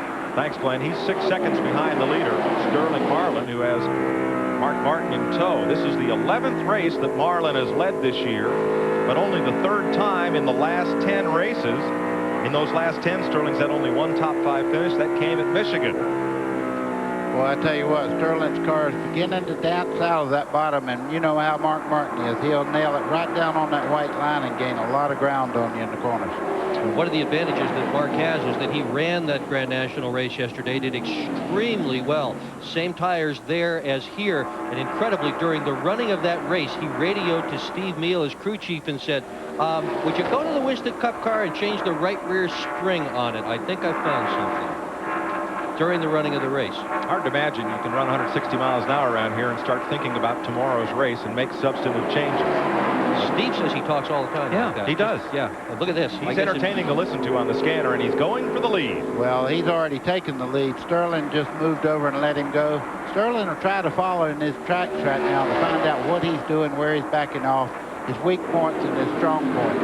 And look at third place Rick Mast. He is back there. He won't be back there very long. I tell you what, he's come from almost half a straightaway back and run these guys down. That car's hooked up. I didn't mean back there. I meant back there in the hunt for the lead. He has come right to them once again. Oh, this is nice. Look at this. We got all three of them, one right after the other, right on top of each other. Well, Marlin coming back. Mark's off the pace. Is he in trouble? He does that all the time, though. He knows what he wants to run. You watch him, he'll keep on coming. Well, he got his 5 points for leading the race. Well, he got his 5 points, and he also does not want to abuse the tires right at this point. See, Martin is 4th in the point standings. He's only 8 behind Sterling. So if Sterling leads, he gets 5 bonus points. Mark needs 5 bonus points. And he got them. First thing you have to know is how to win, and that's a move of how to win there. Save your tires, save your car. When it really counts, use it up. 6 different drivers have led today. Mark is the 6th. And Sterling Marlin goes back in front. Momentarily. Michelle called from Connecticut, wanted to know the fewest number of cars on the lead lap in a race this year. 3 at Charlotte in May. Bobby and Terry Labonte and Michael Walter. Everybody else was a lap down. Greg Fielden, our historian, coming up with that. Michael Waltrip, you see, back in the race. And I had a number transposed. Gary Bradbury is still in the race. It was not 31. The 32 car, Greg Sachs, is going to the garage with engine failure. Bradbury's still out there. And somebody's lost a motor. Is that Kyle? Boy, it came past here, sounded like it was running on 3 cylinders. And so off the pace. Elton Sawyer slowed way down there. Cars are going by him on the bottom side there. He's trying to get to the inside, but he's really slowed down. Terry Labonte is also a little bit off in that same pack as they come by here. I think the car that sounds awful is Kyle Petty. Good race here for 6th spot. Good race up front. Real good race up front. A real good race. Watch this. Rick Mast is going to the bottom now. He's just going on. Watch him go in this corner. Now, you talk about a car handling. Look at that thing. Wow. Like he's on a string.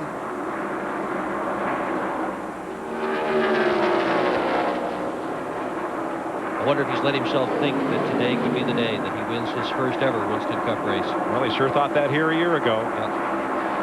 Darrell Waltrip not on the lead lap, but fighting Ward Burton for position as Rusty Wallace takes over 4th place. Ward Burton in 5th in the number 22 car. At the front of the pack, Rick Mast is beginning to put some distance on Sterling Marlin. Mark Martin in 3rd, Ward Burton and Rusty Wallace battle for 4th.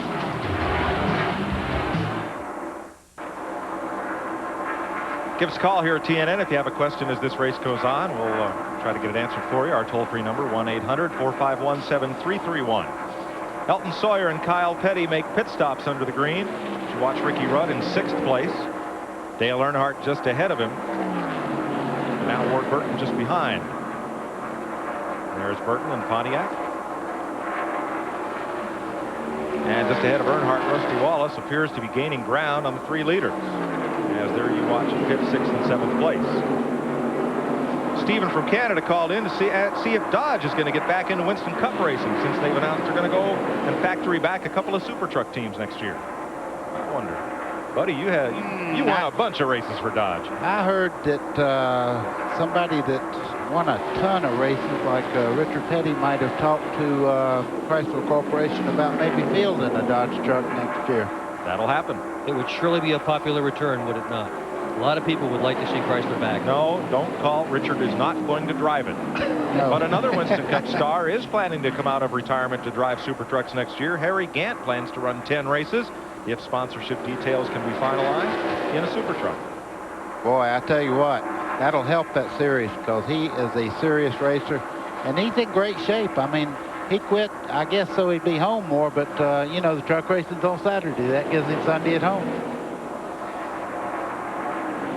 Rusty Wallace trying to move in the Miller Genuine Draft Ford. And close on third place Mark Martin. There's Mark. There's Rusty.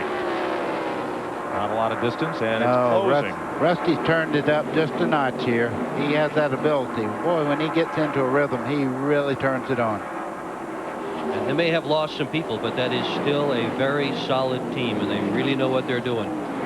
They lead the all-pro balloting, where crew members vote for each other, and they say, well, who amongst us is the very best? And Rusty Wallace' crew got more votes than anybody. One of the people who got a vote there, Todd Parrott, is leaving. They still got 13 tying them with Yates. Yeah, and the nice thing about that Skoll balloting is that all the crew members vote. It is not a ballot of the fans or of the media or anybody else. It's a peer group voting to determine who the best mechanics are. Here's your Goodyear mid-race recap brought to you by Goodyear, #1 in tires. Sterling Marlin is the most recent of 6 different leaders. 7 lead changes. Rick Mast, Jeff Gordon, Marlin, Ward, Burton have had their shot at the front. Hut Strickland, the pole sitter, and Mark Martin led 1 lap, just enough to get those 5 bonus points. Mike Wallace with crash damage, Bobby Labonte engine, and Greg Sachs engine are the drivers officially out of this race. Ken Schrader and Mike Waltrip both returned from the garage area and are on the Speedway after sustaining heavy damage. One guy I think a lot of people are going to be watching in that voting for the crew member competition is a man named James Luter, who has made the team every year since the contest started in 1987. Mr. Luter is 75 years old. He is a machinist for Robert Yates. Older than Herschel McGriff? Older than Herschel. Not much, but older than Herschel. James Luter was a great motorcycle mechanic and machinist, and he was the machinist on the 28 car that I won Daytona in. I mean, he's been around. He knows what he's doing. He can fix my car any day. Speaking of knowing what you're doing, did you see how loose Rusty Wallace was when he passed by Mark Martin and took over 3rd place? He just did that for showmanship. He knew we were showing it. He just stood on him. Say something, man. Don't. I don't even have a line. Are you in shock? Back in the car, buddy. Sing, buddy. Report that Mark might have a tire going down. Mike's question from Oregon. If one team can pick up another team's radio communication, sure they can. And so can you fans in the grandstand. A lot of companies like Racing Electronics sell and rent scanners to the fans so they can listen in to the teams. And you know that if the fans can listen in, the teams are monitoring other teams too. So sometimes the teams will speak in codes about certain things, such as whether or not we have a tire going down. And sometimes they don't exactly tell the truth, do they, Mike? Well, sometimes. I'm watching Mark Martin's car. I'm not sure he has a tire going down. I think his tires might be giving up on him just a little bit. You run through stages of a race, even with the best of handling cars, that you have a problem and you need to fix the car. And this might be his time to adjust a little. He's working hard at it, as you see here. Nice picture. Gosh, I love to watch how these guys work. Well, let's check with Randy. No question about it. Mark's tires are gone, so he ran it pretty hard right now. You know, you can set him up for a short run, set him up for a long run. Mark's team generally tries to do that, but they still were a little limited on practice. So a few more adjustments for the 6 team, and we're getting ready to have a battle up front with the 4 car. At the North Carolina Motor Speedway. 209 laps are on the board. We're just past halfway. Bobby Hamilton comes pit side. Rick Mast leads Sterling Marlin. Today's exclusive coverage of the AC-Delco 400 on TNN is brought to you by the more than 1,000 AutoZone stores across America. AutoZone, the best parts in auto parts. And by RCA, changing entertainment again. Michael Waltrip has just climbed out from a horrendous looking crash at the entrance of pit road. He went over to talk to Shane Hall, the other driver involved. Look at all that's left of the Pennzoil Pontiac at lap 213. Here's what happened.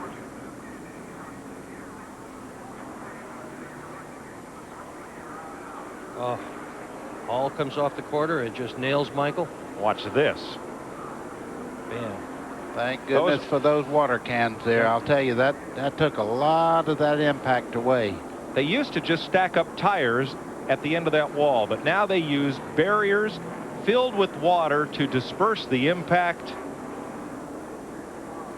They work. Yeah, and it's a good thing, too. Boy, that was shades of Michael Waltrip's crash at Bristol where the car just stopped. Le Mans winner and engineer John Fitch out of Connecticut developed that type of barrel system. You see them a lot on the highways filled with sand or water, and they just saved Michael Waltrip from a disastrous crash after Shane Hall came across the racetrack and caught Michael's car. Now, Jeff Gordon was in the pits while that happened, so he has gone at least another lap down. Jeff Gordon is now 3 laps down as his hard day continues here at the Rock. But Michael Waltrip is okay, and Shane Hall is okay. Let's go to Gordon's pit. Here's Glenn. Well, Mike, the Rainbow Warriors are getting rained on today. As sunny and pretty as it is here at Rockingham, they have just not had a good day. This is the second time that Jeff has come in, and immediately when they let the car down off the jacks, the caution flag has come out, costing him 2 extra laps. He was not at all happy with the way that the car was driving. They're concerned now that they might have a little bit too high a gear in the car. It's not slowing it down enough when he gets in the corners, when he lets off the gas. He's having to get on the brakes, ride the brakes pretty hard. He's not getting good tire wear. They're just not happy at all. They're working real hard to try to correct the car as much as they can. The biggest thing they're trying to do now is just to keep Jeff calm. They have had some awfully tough brakes. They had the run-in with Greg Sachs when he was trying to pit. The tires going down, getting caught in the pits twice under caution. It's just not been a good day, but man, they're continuing to fight the battle, but right now they're losing it. They're 3 laps down at the moment. There is Michael Waltrip standing with crew chief Doug Hewitt and the rest of that team. He is okay after a tremendous crash.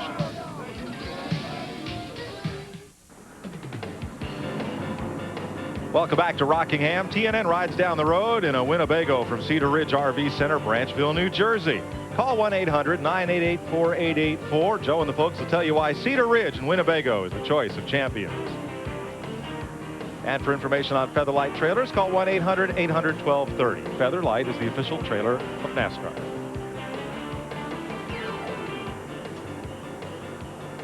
As they continue to clean up from Shane Hall and Michael Waltrip's crash at the beginning of pit road, this Peerless Innovation in Motion is brought to you by Peerless Faucets. Some of the most spectacular views in our telecast come from our in-car cameras, and our TNN viewers have often wondered just how they work. So let's answer the question you fans have asked the most. Now, on race day, okay, the guy's set up, he's going around now.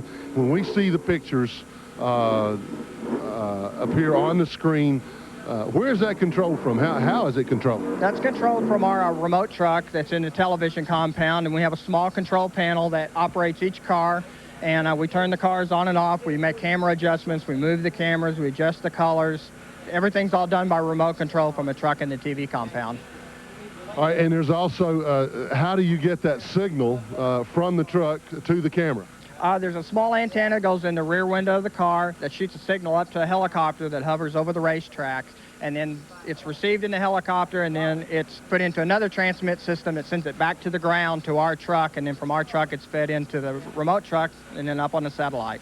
Now, the thing that I want to know the most is time and time again, I have seen the camera looking out the front, and you're seeing where the guy's going, and the lens starts getting dirty, and it looks like that there's like a layer of plastic or a lens being peeled off. So how does that work? It's a small piece of film that runs across the lens, and there's a reel on one side and a servo motor on the other side, and when it gets dirty, I just hit a switch on the control panel, which turns the little servo motor on. It pulls a clean piece of film across the front of the lens. That film is only about 3/4 of an inch wide, and the camera is only about 1/2 inch in diameter. And for the second time today, Randy Pemberton has to or gets to interview Michael Waltrip. Well, we've heard a lot of drivers and people say they'd like to fill something up, fill one of the racetracks up, make a fishing hole out of it. You tried to do that, Michael. You're smiling, but goodness gracious, I don't think you can fix that car, but if they do, don't go back out there. Well, I think Sterling holds the record. I watched him wreck 4 times at Bristol one night, so even if I do get it fixed, I figure surely I won't wreck again.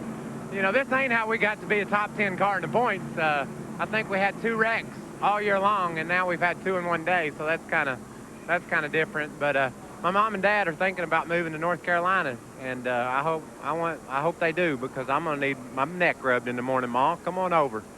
But you know, seriously, just disappointing, man. I couldn't believe it. We had to undo all the power steering from the first wreck, and when I saw him spinning, the thing would go left okay, but it didn't go right very well at all, and I did all I could do. I veered to the right and tried to hurry on past because it was too late to stop, and I didn't make it, and I hit those barrels and got all wet. Okay, tough prank. Stay out of that car this time. I'm all wet. He's all wet, but he's all right. The fire truck is there to refill the plastic barrels. You see some of them in the back of that pickup truck that really do a great job of dissipating the energy of a car that would otherwise hit the end of that pit wall. And that's the key, Mike. It wants to be a soft wall rather than a hard wall. This is the way they were done this morning. They were all strapped together with these nylon wraps. They do put a cover on top of each one of the barrels, and it takes a while for the water to go squirting out, and that is what slows things down enough so the driver doesn't get hurt. It's the sudden stop that'll get you, whether it's a race car or on the highway. And by cushioning the car against the wall, you save a lot of drivers from a lot of grief. And we saw at Flemington in the truck race, Flemington, New Jersey, one of the tracks that employs the styrofoam barriers along the outside walls. And, you know, going there, NASCAR's concern was that wrecks might take longer to clean up. Just the opposite happened. The truck would go into the styrofoam wall, the styrofoam would blow apart, and the cars or trucks going around a couple of laps would just blow a little piece of styrofoam away. You set down a new block, and plus, when you hit the styrofoam, you don't necessarily put a hole through the radiator, through the oil cooler, and dump a lot of fluids on the track. Most of the trucks that hit the foam barrier were able to drive away. So soft walls, definitely the coming thing, and the good news for race drivers certainly was today. They have not yet opened pit road because of all the water, so we'll take a pause here at lap 221. Today's Ford Buddy Baker driving tip is brought to you by Ford and your Ford dealer. Have you driven a Ford lately? The big question most people have when they first start out racing is what to do in a bad accident or what not to do to avoid it. Rusty Wallace, what would you advise guys when they first start out to do? Well, buddy, I tell you, there's a lot of ways to avoid something, but generally, if you're running with the wrong crowd, if you're looking at a couple guys up and they're swapping around, they're not looking right, that's generally not the time to run with those type of guys. A lot of people say, man, you tend to avoid accidents for some reason. I think I'm a firm believer there's a time to race and a time not to race. And if there's 4 or 5 cars sliding together, I mean, you don't need to get up in there and make it 5 or 6 cars. I tend to get back, let that thing straighten out, and then make my moves. I have gotten accidents in my early days where I get real aggressive and be right up there with them all, and we'd all wreck. Patience is a big deal, and you don't win the race until the last lap. Thanks, Rusty, and thanks, Buddy, for that tip. We've seen a bit of that today. And from Elmo Cam, we're looking at the front of what's left of whose car? That's Kenny Schrader's car. Yes. Pit road was open. Now they have closed it again to sweep up some of the standing water after everyone has been allowed to make a stop. And Morgan Shepherd did not know it was closed, and he come in there and he had to go back out. That was that little groan I made there. There's Elmo Langley, pace car driver at work behind the wheel of that Trans Am. Tom from Washington wants to know what would happen if 2 drivers were tied in the points after the last race. Well, Tom, there cannot be a tie in the Winston Cup point standings. If 2 drivers are tied in points, the driver who had the single best finish that season would get the higher position. If both drivers have, let's say, 3 fourth-place finishes, then you go to their next best finish until you break the tie. But there cannot be a tie even for the championship.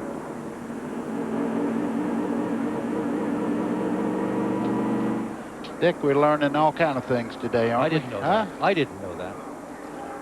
Bobby Hamilton back in the pits again. He has spent almost as much time, it seems, in the pits as he has on the racetrack today. Got a real tough day. And the fellows have been working hard on that car today.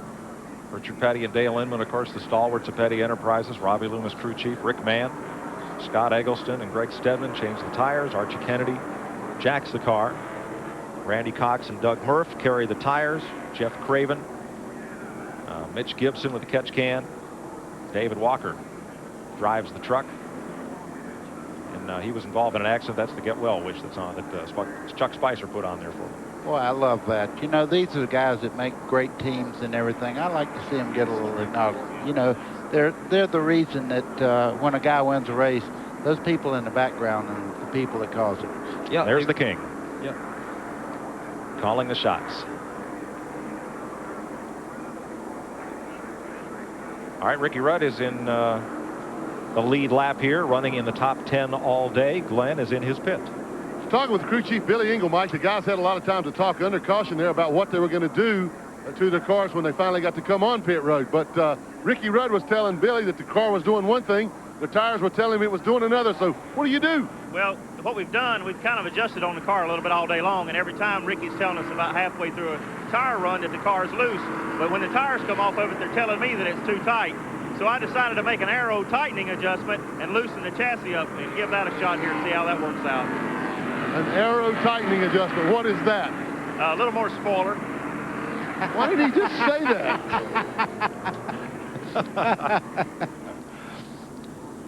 Billy Engel going back to driving next year, I guess, and crew chiefing on the side. Yeah, for the 2019, right? Yeah, for Steve Grissom's team. That's right. Well, we're still under caution as they continue to clean up the front end of pit road. Here's how they're running.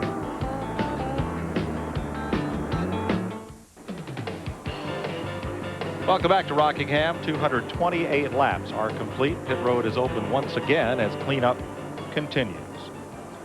Yesterday, NASCAR and TNN's parent company, Gaylord Entertainment, made an announcement here. We are going to announce an exclusive long-term agreement with a company that most of you are familiar with, and that's the Gaylord Entertainment Group, to roll out all across the country what we call NASCAR Thunder, which is a very high-end apparel and merchandise store, very similar to what you might see in a Warner Brothers or Disney concept. I think it's a natural line extension for TNN and Gaylord to pull all our businesses together and get behind a really growing and exciting sport with NASCAR. So we're going to be pushing it hard. You're going to be seeing a lot on the network, and I think it's going to be a plus for everybody that's involved. So the barrier has been repaired here and replaced at the end of pit road. And the remaining water will dry off pretty quickly, and we'll be set to go back to green here in just a moment. On the lead lap presently, 19 cars.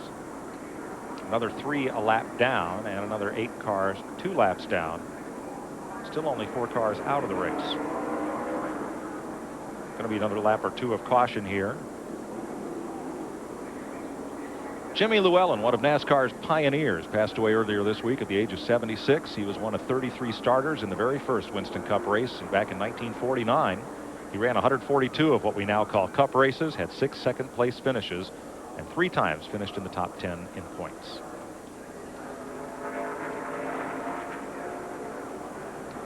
Rick Mast leads here at Rockingham ahead of Dale Earnhardt and Rusty Wallace and Sterling Marlin. We'll be right back.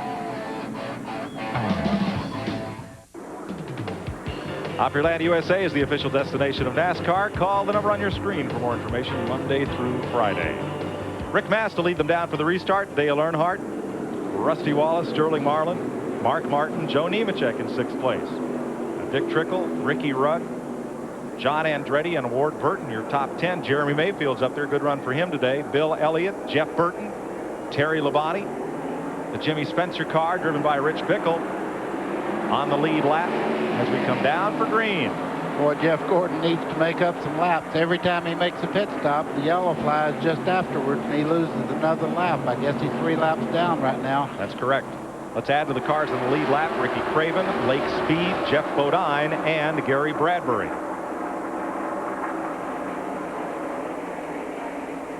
So up front is Rick Mast as Earnhardt and Darrell Waltrip, past champions, lean on each other just a little bit. And as they wheel off into turn number 1, Randy Pemberton, do you think Rick Mast will let Earnhardt lead a lap? Well, there's been a conversation between the 2 crews, and I believe they said they would oblige if Earnhardt can get up alongside of Mast.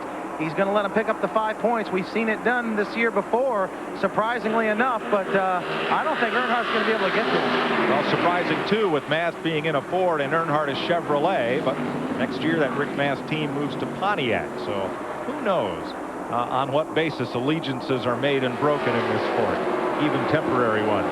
They might need to talk to Rusty Wallace at the same time because he's just behind Earnhardt there. He's racing very hard right now, and that car is really tight. Oh, Sterling Marlin sideways. He gets it back straight. I thought he had wrecked. He straightens it out. Mark Martin moves past and takes that position away. Close call for Sterling Marlin.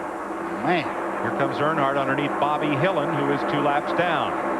Dick, you'll get used to that. I holler when they get sideways. But I can't get used to stuff like what just happened, buddy. I mean, that was an incredible save for Sterling Marlin to pull that out. I thought he was gone. And half the field with him. Let's show it to you again in case you were at the refrigerator when that happened. See Sterling right there. He is in big trouble. Squares it away. Look how much momentum you lose with a slide like that. Mark Martin shoots right on past. It takes you that long to get your foot working again. Are you kidding me? And get your heart pumping again, too. I bet it stopped for a while. Well, as Buddy said earlier, the restarts are probably the most feared part of this race for a lot of drivers. You never know what's going to happen. Rusty Wallace clears Bobby Hillen's car. And Earnhardt has not gained any ground on Rick Mast. No, he's putting a lot of pressure on himself right now. You see Bobby Hillen now, he's a couple of laps down, but he's running well enough to be right up in the front. You see, he's running right in there. Well, he's got a new motivation to run well. He's a part owner of that car at this point, buddy. Jasper Engine people, the sponsor, have bought a bunch of it, and so have a couple of their distributors, and Hillen's got some of it, too. There goes Gordon back down. 3 laps down. The would-be champion who came into this race 205 points ahead of Dale Earnhardt. Right now, Gordon is running in 27th position. You know, just a couple of weeks ago, I was reading all kind of articles about Jeff Gordon having the championship wrapped up. It's not wrapped up, folks. This is going to be right down to the wire, I believe.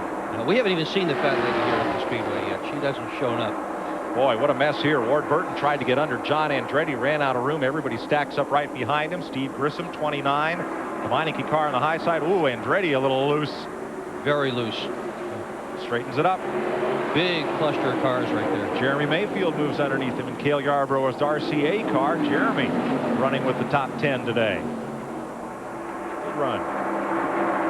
Mike, the one thing you can see now, there is 2 grooves out there, and the upper lane now is just as fast as the bottom. So you really don't have a great advantage by being on the bottom part of the racetrack. Well, if this were 1 year ago, buddy, this would be the halfway lap. But now Musgrave gets together with Lake Speed down the front straightaway at the back of that pack. Well, they're okay. There they are. They're going to be all right, but boy, the fenders continue to flail here. Tense moment for those 2 drivers. Musgrave is a lap down. Lake Speed, or 2 laps down. Lake Speed is on the lead lap. They sort out okay.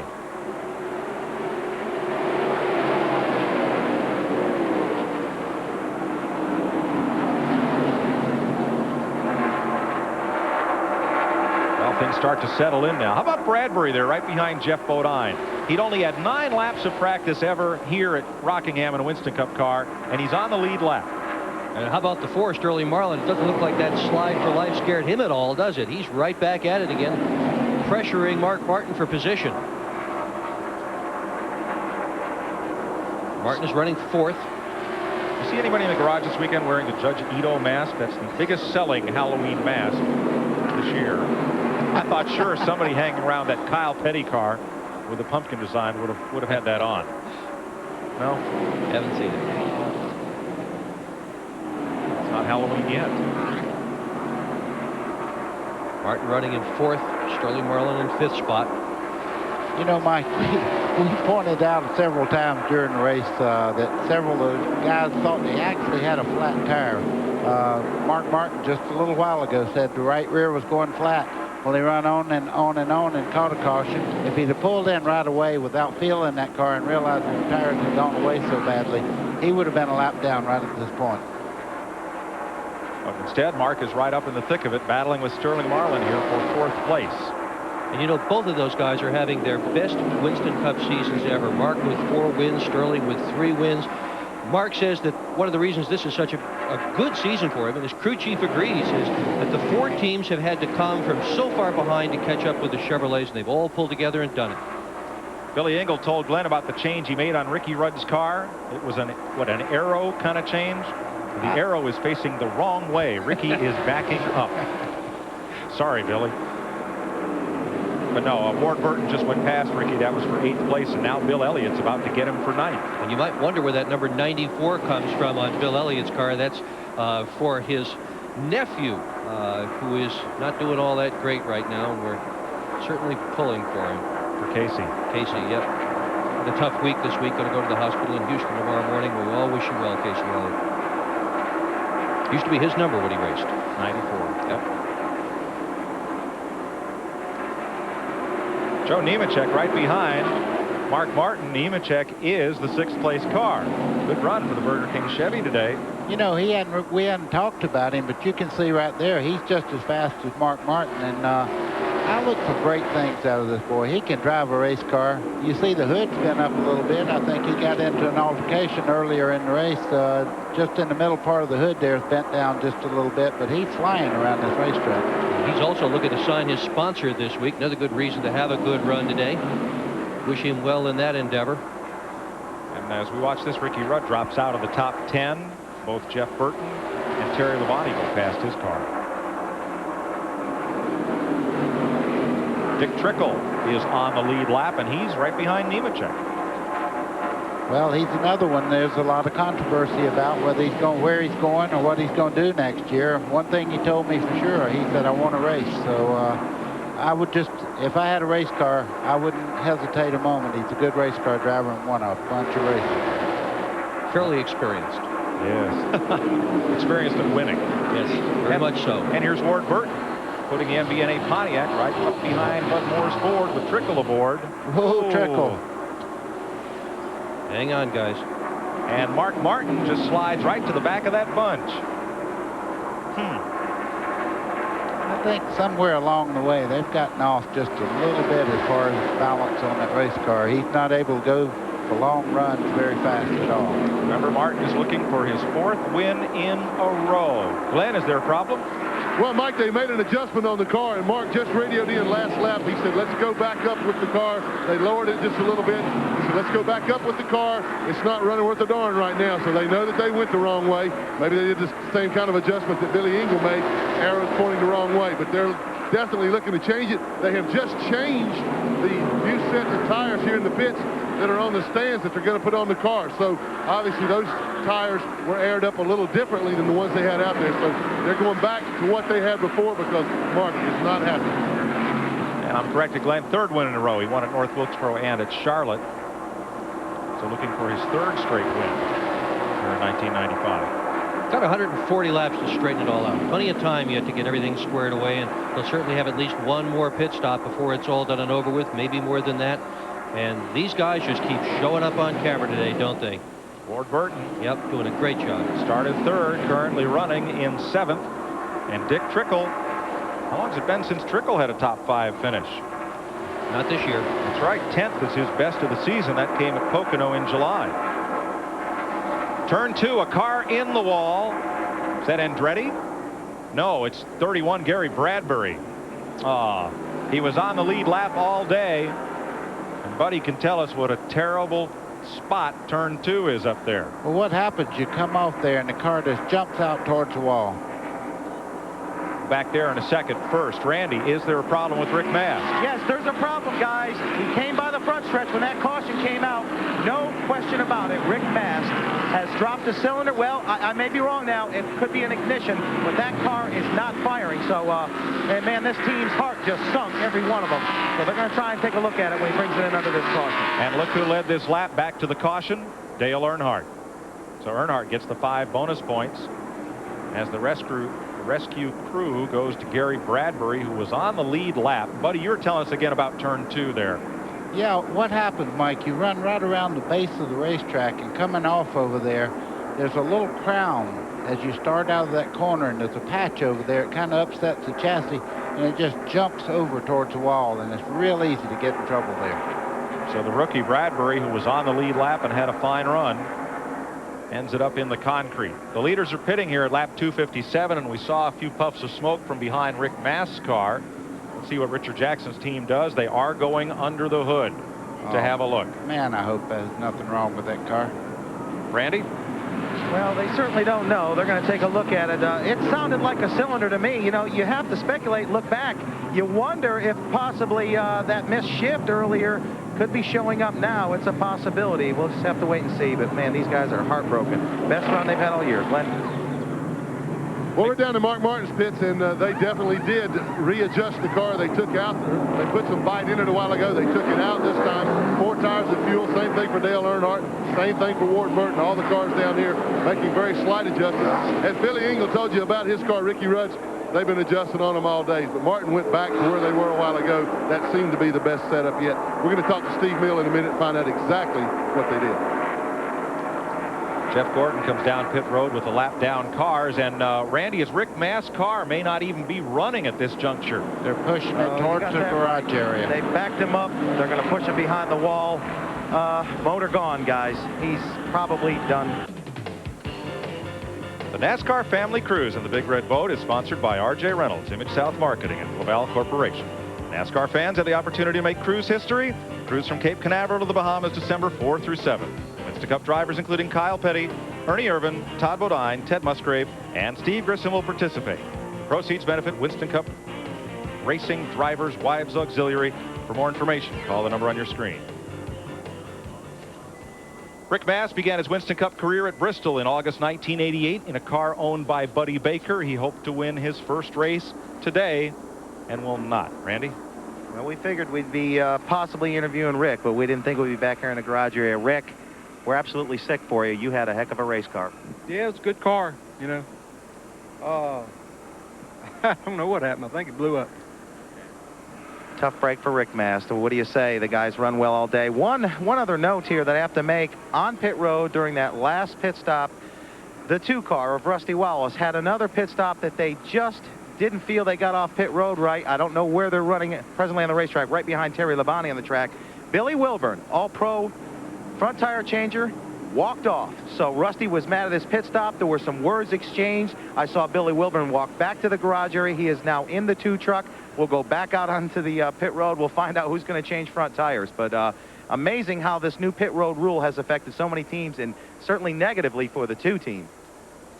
And I think just how the pressure toward the end of the season is affecting some of the runs and some of the action along pit road today. Rick Mast led the most laps today, 139, only 5 times in 60 races here, as the driver who led the most laps failed to finish.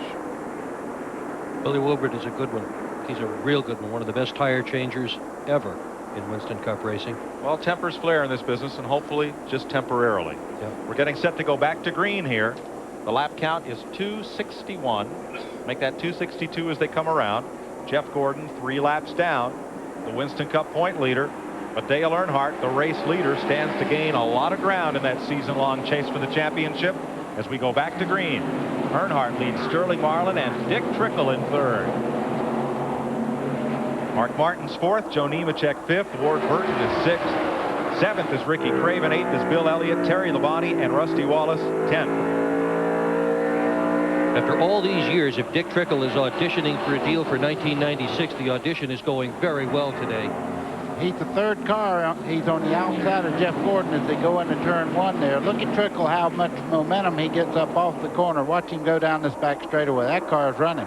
That's the best Bud Moore's car has run this year, I feel.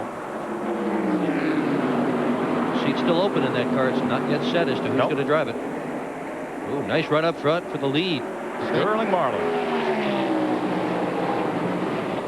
On the bottom, hunting the lead.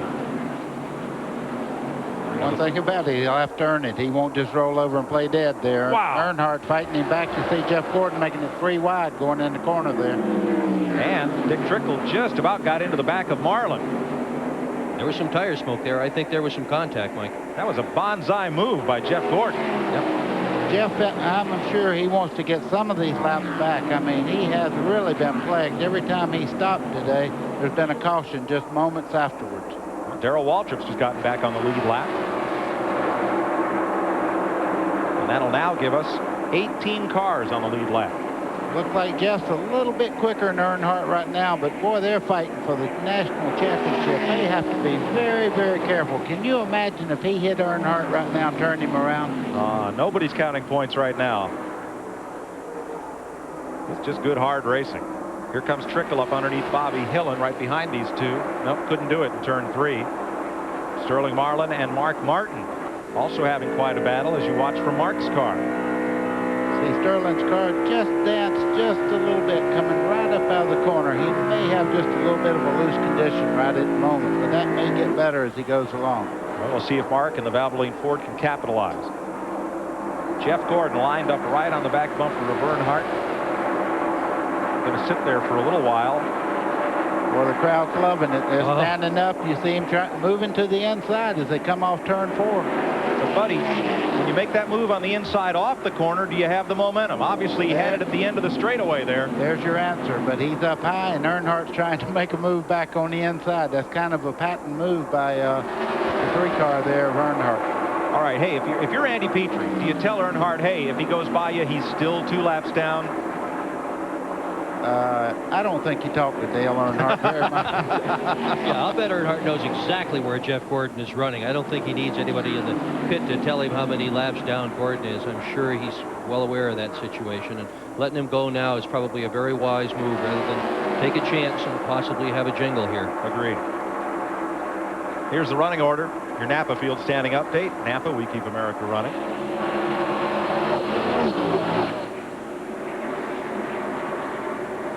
So Jeff Gordon is now 2 laps down. Gave you the top 10 a minute ago. The rest of that lead lap includes Jeff Burton, Ricky Rudd, Darrell Waltrip, now up to 13th. John Andretti, Jeremy Mayfield, Jeff Bodine, Jimmy Spencer's car with Rich Bickle in relief, and Lake Speed. Now here's Sterling Marlin in 3rd. In 4th, Mark Martin. And the 5th place car now is Ricky Craven. Let's go back to Randy for more on the Rusty Wallace pit crew. Just an amazing set of circumstances. I came back out here onto pit road, and they had Raymond Fox Jr. from the 28 car over here to take Billy Wilburn's place. Billy spoke with Robin Pemberton. They conferred a little bit. They discussed what they were going to do. Are you going to get it right? He's going to do it. Raymond Fox has now gone back to the 28 car. Billy Wilburn back on pit road to change tires for Rusty. Just an amazing set of circumstances for a pit crew during a race. Well, it's good that worked out, Randy. I mean, we all know tempers flare during a race in the car on pit road, and you know, as we say, hopefully all those flare-ups are temporary. So good to see Billy back out there. Oh, I bet there are going to be some conversations over the course of the winter in that garage area. Or Monday at the team meeting. That's a good likely possibility too. Well, but that's okay. I mean, if your emotions didn't run close to the surface, could you perform 100% in a sport so full of pressure as this one? That's what I was just fixing to say. The things that make these guys on the racetrack great is their temperament. Also, the guys that work on them, men that'll work on these things like they do day and night, trying to make them better and better. And of course, you have a temper. I mean, you're proud people. Yep. A lot of these guys, by the way, had worked as much as 80 and 90 days in a row without a day off until Charlotte was all done and over with 2 weeks ago. A bunch of them have now had 1 or 2 days off. They've gone home and cut their hayfield that was supposed to have been a lawn, and reacquainted themselves with their children. Tell you what, these crew members work very, very hard. The drivers get the glamour. The crew members get the skin knuckles, the hard work, the late nights. Don't get a chance to see their wives. Very good point, Dick. Hardly anybody realizes the amount of time that goes into preparing these race cars. If you have a question about today's race, give us a call, toll-free, 1-800-451-7331. If Dale Earnhardt leads every lap from now on, he will fall 1 lap short of leading the most today and getting the 5 points. Rick Maz has locked that up. Welcome back to Rockingham. Mike Joy with Buddy Baker and Dick Berggren. Glenn Jarrett and Randy Pemberton in the pits. 281 of 393 laps complete. Dale Earnhardt leading. And another real tough customer in second spot, Dick Trickle. Mark Martin is 3rd. Sterling Marlin is 4th. Ward Burton, who started 3rd, is 5th. Ricky Craven there is 6th, trying to hold Rusty Wallace. He's not going to do it either.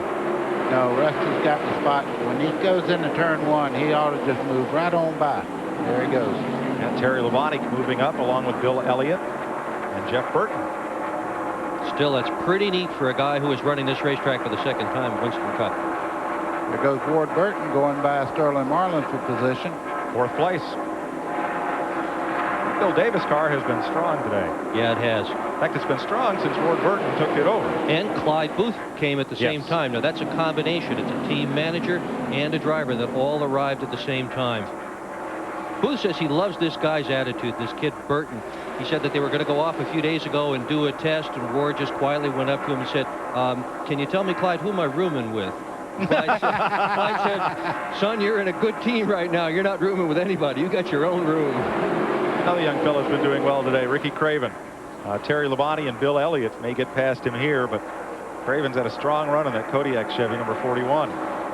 Give a call to Bill Elliott running in 9th spot. He is going very, very well, too, in a brand new car. And Jeff Burton, Ward's younger brother, moves into 10th place there in the Ray Vestas car of the Stavola brothers, number 8. Ward Burton. The Burtons are all over this place. He's up to 3rd. Well, I bet Bill Davis is jumping all over the pit wall down there. He's really, he has to be so proud of what they've been doing in the past few races. Probably aren't nicer folks in racing than Bill and Gail Davis that own that team and a trucking company in Arkansas. Now here's Rusty Wallace trucking on past Sterling Marlin. That'll be 5th place. So Marlin's dropped 2 spots now in 3 laps. Sterling's got a little bit of a handling problem. He'll take off pretty well for the first 10, 12 laps after a caution, and then he just kind of backpedals until they make another stop for new tires. Pete from Connecticut called in, wondered how Shane Hall got a provisional when Ernie Irvin and Dave Marcus are not in the show. Well, the provisionals go to the car owner, and Dick Brooks owns the car that Shane drove. He had a couple of unused provisionals, while Dave Marcus had used up all of his allotted provisionals, and Ernie Irvin is in the car that doesn't have enough Winston Cup points to qualify for one. You see Dale Jarrett trying to get a lap back there. He does it pretty easily. He's hooked up right now. The 28 car's on the march. They've done a lot of work on that car in the pits today. He's been in several times. He even did some sheet metal work in the right front corner of it, right on top of the fender, to try to get that thing to go a little faster. Earnhardt's your leader. Defending champion of this race, won here last fall, not in this same car. Here's the interval back through 5th place. And Earnhardt's not running away, but the man who's coming is Ward Burton. Yeah, and you know, we talked at the head of the show about a strange lineup at the start of the race and people who had never won before. Right now we've got Dick Trickle in 2nd spot. He has never won a Winston Cup race. In 3rd spot is the 22 Ward Burton. He has never won a Winston Cup race. Boy, it gets ugly from there down, though. There's a bunch of wins right behind them. You go down to 9th spot, and you got Jeff Burton. He has never won a Winston Cup race. You got 3 guys in the top 10 who have never won one of these things. And also on the lead lap, Joe Nemechek, Jeremy Mayfield, Ricky Craven, who have not been to victory lane, John Andretti, and I guess you have to count Rich Bickle and Jimmy Spencer's car. Hey, you know, with a short race, we could have an upset here. Could happen. Could have an upset in any case. Yes. We're getting a report from the pits right now that Earnhardt's complaining just a little bit. He says the car is extremely loose. You can see Ward Burton there, and he's catching Dick Trickle pretty quick now. And Trickle's car has loosened up a bit. Still, it's the best run the Bud Morris team had this year. Trickle has only one top 10 finish this season. And you see him now in 2nd place. Well, I like to watch Ward Burton drive. I tell you, he's relentless. Once he starts moving in on somebody, you see he's trying. He looked under just then. I think when he makes his move, it'll be up out of the corner. He's able to turn that car a little bit better than Trickle. He's fun, too, because he's so brave. He'll put that car in places you wouldn't think it could possibly go, and he'll make it work. He won't crash it. And he has such a dry sense of humor, such a wry sense of humor. If Terry Labonte is the Iceman, this guy is dry ice. Yeah. He's fun to be around. I don't imagine Dick Trickle thinks so right now. He's trying to take 2nd spot away from him. He's looking on the bottom side. Yep. Trickle shuts the door as they start into the corner there. Youth versus experience. Ah, there he goes. Youth on the bottom, experience on the top, and youth prevails for the moment at least. for the moment. Yeah. 100 laps to go this time by at the Rock. You're watching Winston Cup Racing live on TNN.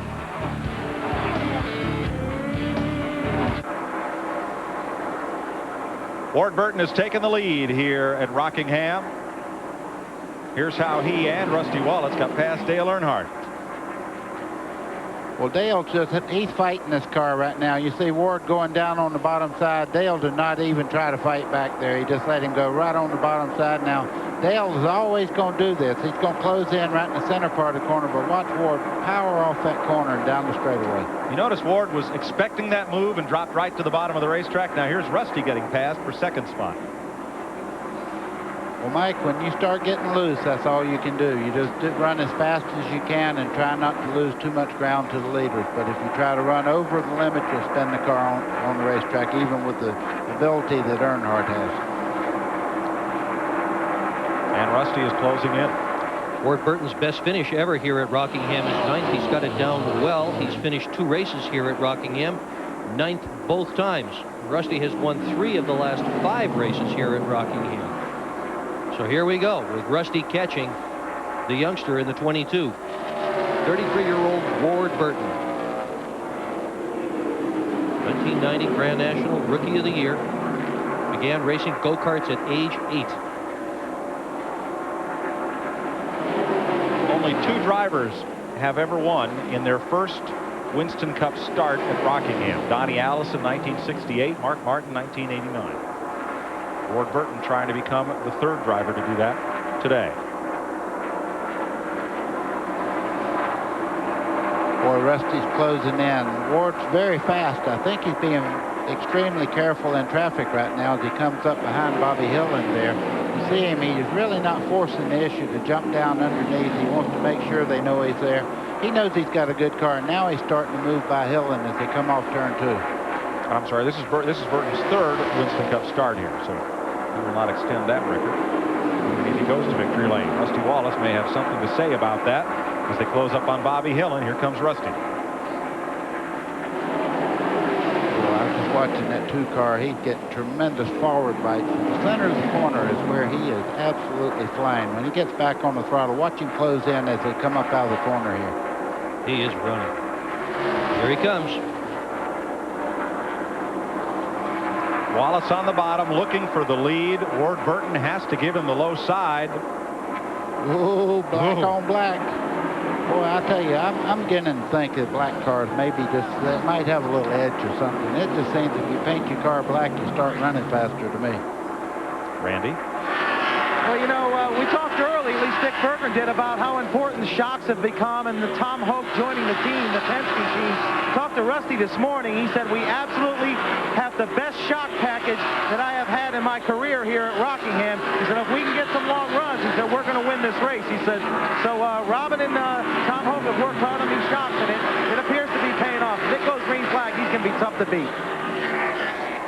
You know, I agree with Randy on that, but one thing I do have to remember, he backpedaled to 31st at the first part of this race, and then that great communication between he and the crew chief, Robin Pemberton, they have dialed this baby in as they went along in the race today, and he is just absolutely flying right now.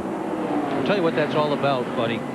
Robin said this morning that the way he wants this race to go is one of 2 ways. First off, what he'd like to have happen is have a bunch of caution flags early so we can work on the car, then get the car right out front, win the race, so we can go off and have dinner tonight at the new diner in Charlotte. There's a new diner there apparently all decked out in stock car kinds of colors. So he's ready to go have a Miller beer and a sandwich. Get ready for that motorcycle ride tomorrow morning. 307 laps complete. Wallace has taken the lead. Ward Burton is second. You're riding in the 3rd place car on Mark Martin. Earnhardt is 4th. Labonte is 5th. All of you who said Ward Burton will just ride a while behind Rusty, go back to the refrigerator. He is challenging hard for the lead. Well, he seems to be able to turn his car in the center part of the corner and stay down just a little bit lower than Rusty. You see, Rusty's starting to take that higher line coming up out of the corner, and he's losing a little bit of track to him. But buddy, is he using up more tire by trying to run the bottom? Well, there's one in trouble right there. That's Derek Cope, and it looks, yeah, I think so, Mike, to answer your question, but it looks like he may have a flat tire on the 12 car. Remember, Cope got into the wall in one of the very first laps of this race. See what happened here to Derek Cope. He's been in it again up in turn 2 this time. Look at this. Now, you talk about car control. He's riding a wild horse there. Yeah, he saved Bobby Allison about $50,000 in that little deal. And Great Bobby job. Hillen just got up into the wall in turn 4. And it comes down the front straightaway. He's okay. Boy, the handling is going away on some of these cars. Not these two. Ward kind of backed up there. I think maybe a spotter said, you know, a couple of cars are starting to go up towards the wall. There might be something on the racetrack. The tires are going away, too, at this point. It's been a while. 8th place. Sterling Marlin trying to hold Dick Trickle and Bill Elliott.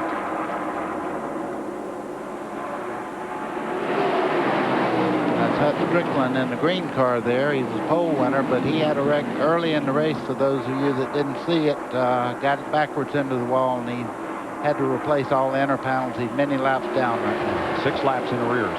Hut Strickland. This group's 9 seconds behind the race leader. And we're looking at pit stops in about 8 or 10 laps, folks. So let's take another break here so we can bring pit stops to you live under green just a few laps from now.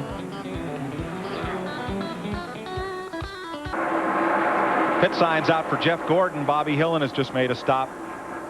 Gordon not having the best of days, as now looks like Dick Trickle, Jeremy Mayfield, and Bill Elliott will go at it here. And Darrell Waltrip takes a spot from Dale Earnhardt. Move Waltrip up to 6th on the board. Not yet. Yeah, he got him. He got him. Now, DW was a lap down. Remember, in the first 30 laps, he went from 8th to 38th, and he has fought his way back to 6th place. You know, he knows how to run this racetrack very well, and I'm glad to see him have a good run. He needed one. At Dover, he couldn't even get out of the way. No. He was so bad off there, and now he's running quite well. Jeremy Mayfield just moves past Dick Trickle. That'll put Mayfield into the top 10. As now Trickle battles with Joe Nemechek for 11th. Trickle's car has obviously gone away underneath him. He had been all the way up to the front of the pack, and he's just dropping positions lap after lap here. And Jeff Gordon has just come out of the pits, but is he coming back up to speed? Yes, he is. Okay, he'll be all right, but he's now 4 laps down. Musgrave going to put Trickle away now.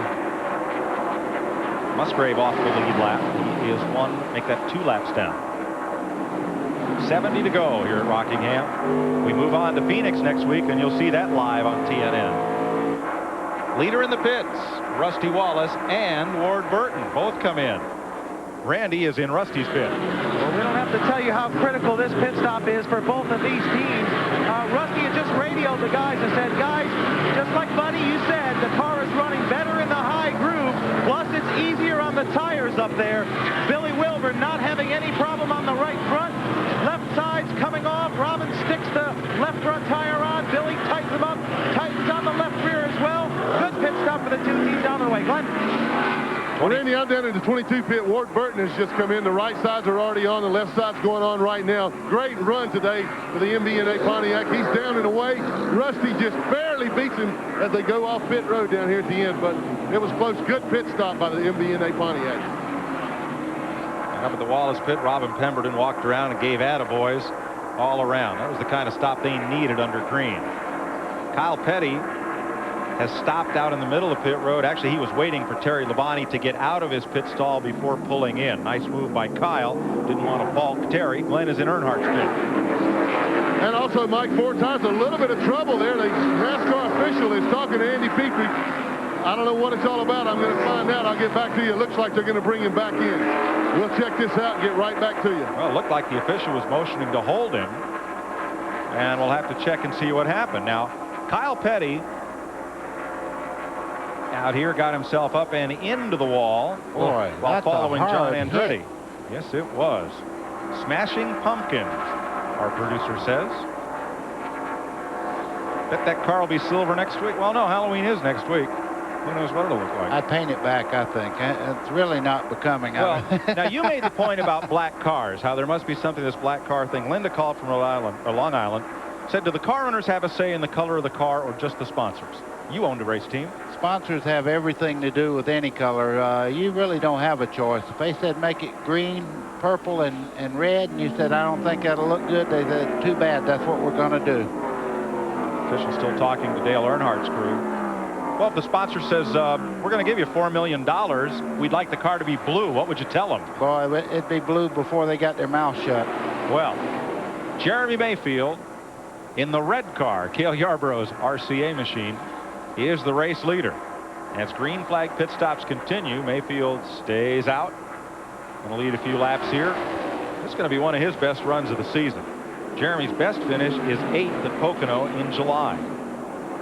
And looks like he'll pit this time as Rusty goes past. Nope, going to stay out there. Whoa! Look at this. Ward Burton on the bottom, and there goes Rusty Wallace on the outside. Now, they're back on the lead lap, but just barely. Mayfield had a lap to himself because he is the only lead lap car that has not pitted. Mark Martin almost got into Mayfield on the back straightaway. And Jeremy, I thought he was going to pit this time, but he continues to stay out. If he can catch a caution, there will be just 5 cars on the lead lap because Mark Martin and Terry Labonte have both just gotten by Mayfield. Boy, I tell you, that's a big gamble at this point, though, because if it stays green, these guys are eating up the real estate. They're half a straightaway ahead of him in just one lap. Yeah, it's a hero or zero move. If you stay out and catch a caution, it's the right strategy. If you stay out and everybody comes around because they've got fresh tires, it could be the wrong one. Now, it was 1992 the last time Cale's car scored 2 top 10 finishes in one year. Jimmy Hensley was the driver. Jeremy's looking for his second top 10 this season. And Earnhardt is still on the racetrack, so whatever it was that NASCAR was concerned about, he's... Let's find out. Glenn. Earnhardt is going to come back in, we're told. Let's check with Glenn. Well, they're saying it's that judgment call again. What we saw at North Wilkesboro, they're saying that lug nuts were left loose, and they're going to bring him back in and have him to tighten the lug nuts, but crew's telling him to keep going. So they're still in discussion right now. There is a major discussion going on down here, guys, right now. I mean, there's 3 NASCAR officials and all of Richard Childress's crew. They're telling Dale to keep going now until NASCAR black flags him. So they're not going to bring him in until they absolutely have to. Andy Petrie is standing by with an air gun to tighten those lug nuts, but they're saying that they are not loose. There's the black flag right now. Now he has a couple of laps to obey that. But what bit Ricky Rudd at North Wilkesboro now will bite Dale Earnhardt. Loose lug nuts. They have an inspector assigned to every couple of cars along the pit lane. That is, an inspector covers more than one car usually. And one of his jobs is to make sure that all those lug nuts are tight on the pit stops. If one pops off, they determine that that's a safety issue, and they will bring the car in. They did it to Ricky at Wilkesboro. And it's a judgment call only in that if the official sees it, he's to call it. They can't watch everything every time, but if they see it, they are to call it. Well, Mike, this is tragic because he has 4 laps, and they pull the card on it, and he just rides around from then on, so he'll be coming in right away. Right now. Earnhardt hauls it off turn 4. Comes in the pit lane. Now the official did try to come around and hold the car for the loose lug nuts before Earnhardt pulled out, but Dale was gone and out of there. So now they're bringing him in to tighten things up. Here's Glenn. Well, guys, they're saying that the lug nut is off, and they have employed a photographer. They took it. Andy Petrie took a camera with him, and there is no lug nut off of it. The crew was exactly right. They took a camera out there with them to take a picture of it. There was no lug nut off of it, and that's why NASCAR brought it back in. They're saying it wasn't loose, that it fell off, and it did not.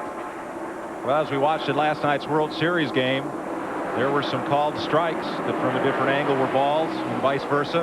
Wow. And you have to trust the judgment of the officials to do their job as best they can. That was the call that was made. And this time it went against Earnhardt. You do the best you can do. That's it. So, up front and for the lead. Ward Burton once again has it. He's up high, and Rusty wants it. Rusty's got that lower line right now. Turn 2 in the wall. Elton Sawyer. Kind of ruffled the Owl's feathers there, and he's going to be able to continue around and get to the pits. Sterling Marlin and Darrell Waltrip battle for 6th place. Well, Darrell's really picked the tempo up here. Look at that car, how well it's handling right around the base of the racetrack, and he's got good straightaway speed in that car also. He's giving Sterling Marlin quite a run right now. Another young kid, 48-year-old Waltrip. He has looked great today. He really has. And for those who say he can't run well at the end of the race, let me tell you what, we are 340 laps into this event, and Darrell Waltrip is running like a 22-year-old. Doing a great job out there today. you're running up front, that'll happen. Yep. They're all young in the lead. That's Bentley Warren, your buddy. Yeah. Earnhardt is now 16th. He is 1 lap down after that stop to check the lug nuts.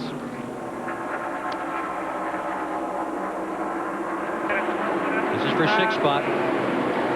Everything's all clear. Darrell Waltrip at the 17 for Sterling Marlin. And in the background, Darrell Waltrip's radio as they clear Kyle Petty, who's just come out of the pits. Leaders coming up onto traffic. And Jeff Gordon again. Yep, see how Ward Burton handles this. Glenn Jarrett is with Richard Childress. Richard, judgment call made there, but there was no infraction. Yeah, we had 5 lug zones. We told the inspector he had us come in. It just cost us about 10 or 12 possessions. We're going to let NASCAR handle it. We can't do nothing about it right now. We got to keep racing. It's their call. They'll make the call after the race. Let's hope they work on it. Well, I tell you what, guys, I am amazed because they're in the midst of a championship chase. How cool and calm. There was a lot of discussion going on, but Richard Childress and Andy Peavy absolutely were 2 of the calmest people down here, and I'm really impressed with the way they've handled this thing. This is a class operation. Well, what it sounds like is that Childress is going to appeal the call as they split Kyle Petty for lead cars battle up behind Dick Trickle. Ward Burton, what a move he made to clear that pile of traffic. That's just what you were talking about a while ago. Ward Burton knows 2 speeds today, wide open or stopped, and he is flying at the moment. What it sounds like is Richard Childress plans to appeal and get NASCAR to give them back the lap they lost, making that stop to put them back on the lead lap. I don't know. And there's the appeal underway right now. Tough call. Kenny Schrader comes pit side, and he's had a tough day. 345 laps complete. Just under 50 to go, racing at the Rock. We'll be right back with you live on TNN.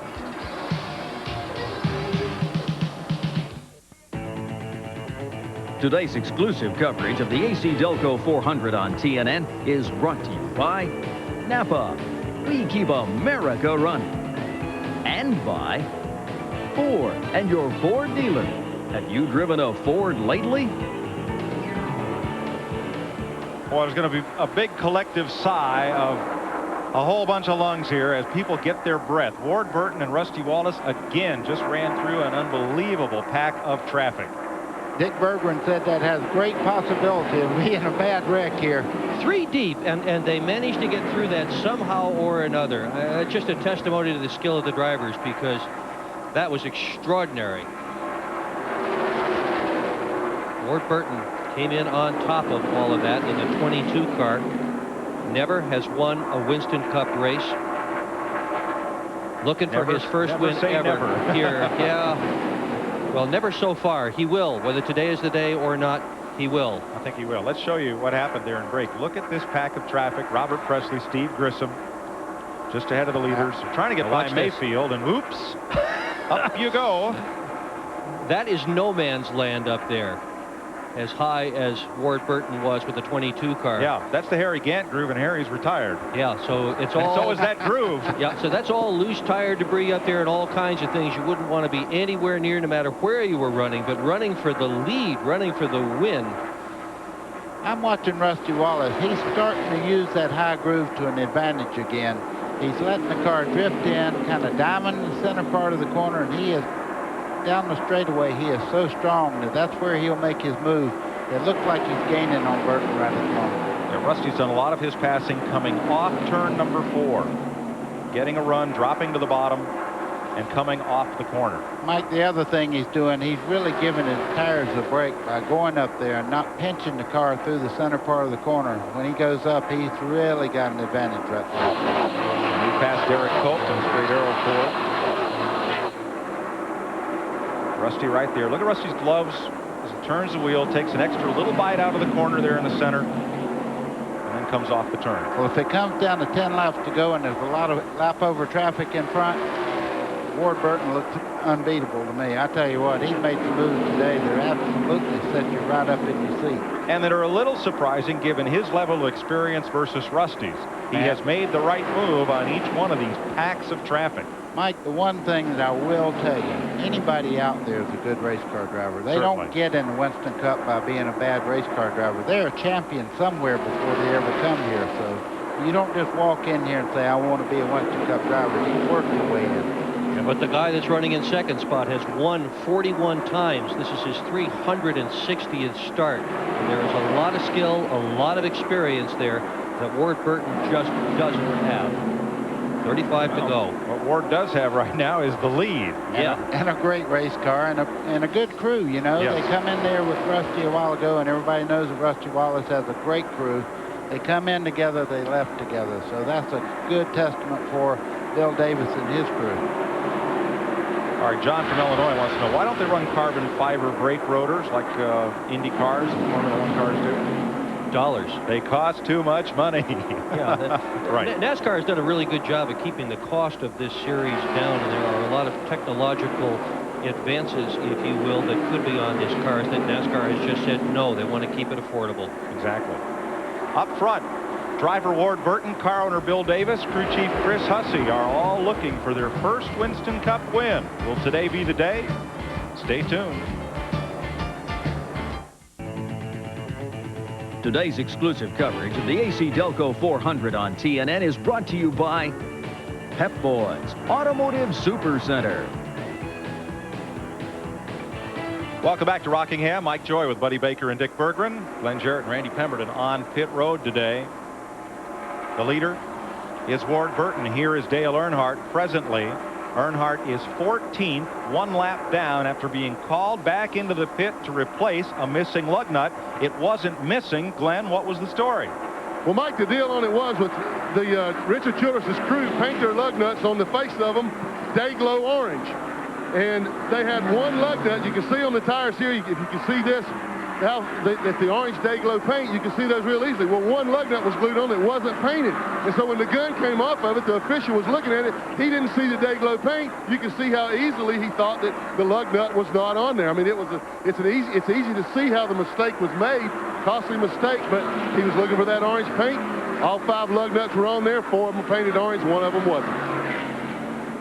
Wow. Thanks, Glenn. 25 laps to go. Ward Burton looking for win number 1, just as Rick Mast was last year. Earnhardt won it last year. That won't happen today, but Rusty Wallace, Mark Martin, Terry Labonte, or Jeff Burton might. Well, I'm watching Ward Burton right now, and he's stretching the lead on Rusty Wallace at the moment. I don't know what he's doing. When he gets in traffic, he absolutely flies. His crew chief, Chris Huss, who's been named the Western Auto Mechanic of the race. Fitting honor. Wonder who'll get the Goodies Headache Award. We got a lot of candidates for that one. Bobby Hamilton's one of them. He's back on pit road for right side tires on the STP Pontiac. It'd be easier to list who has not found their way into the wall or into another car today. Well, Dale Earnhardt's not running. I don't know who he is. Right. You know. Here comes Rusty. Now, in real heavy traffic, it seems that Ward Burton can move away from Rusty just a little bit. Rusty said in an interview that I did earlier today, patience is a very, very important part of running here at Rockingham. So maybe he's using a little patience right now and letting Ward open up holes for him as they go through traffic. Put Ricky Rudd a lap down. Pontiac looking for their 4th win in the last 6 races here at Rockingham. Rusty's won here 3 times. Caution is on the Speedway. As John Andretti comes down pit road, what happened? This will be one very critical set of pit stops for sure. Who will get out fastest? There it is. That's the caution? A drink bottle? No. Man. That's way down. That was tossed out of somebody coming out of the pits. That's way down against the fence. But the caution is out.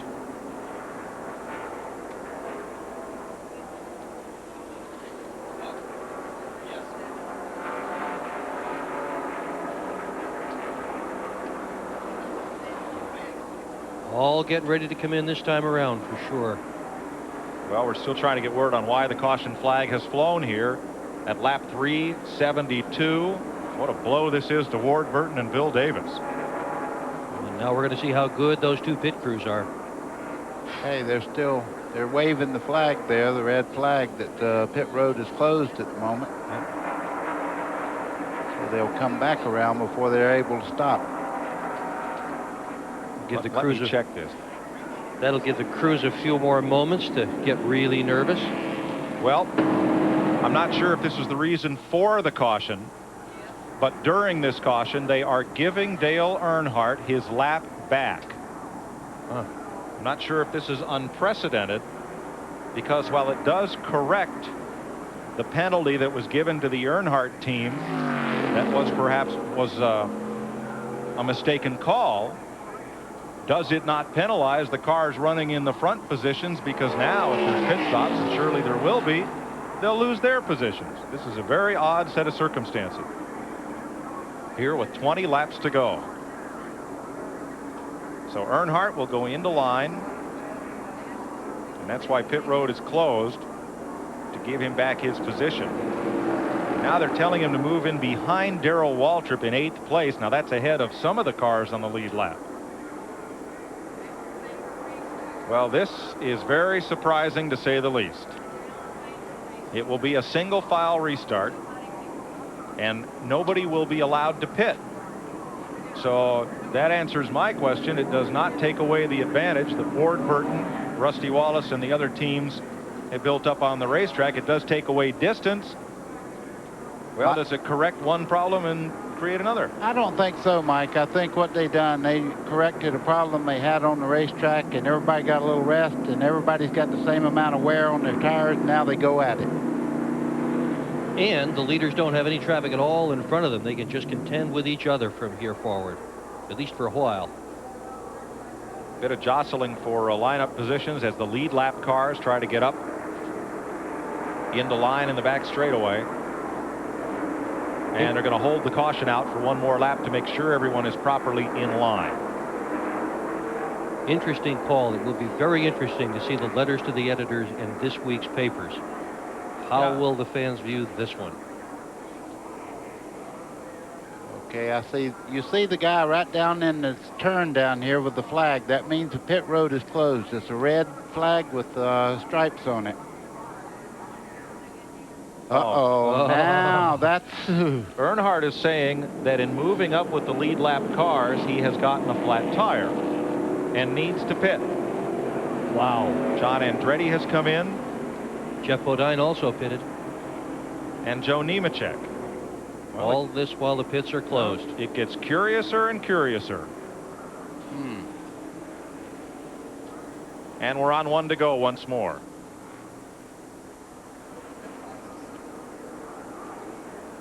So now, for pitting with one lap to go and with pit road closed, Ricky Rudd has now come in. And Randy's up in Rusty's pit. Hard to say what this team thinks about it. Rusty said the last set of tires was junk. It looked like he couldn't do anything with Ward. One guy we didn't talk about was Mark, and he was coming. But I mean, his confusion down here on pit road. Teams want to pit, others don't. And they're getting ready to go back to green. I don't think Rusty can do anything with the 22 with the set of tires. We'll see now. That's Bill Davis, who was yelling at the NASCAR official. No start. Oh, my. They did not restart. That's Bill Davis in the MBNA suit. Not a happy camper. You see him shaking his head no. And Jack Rouch, I see right down there with the fedora. Steve Meal also expressing his displeasure.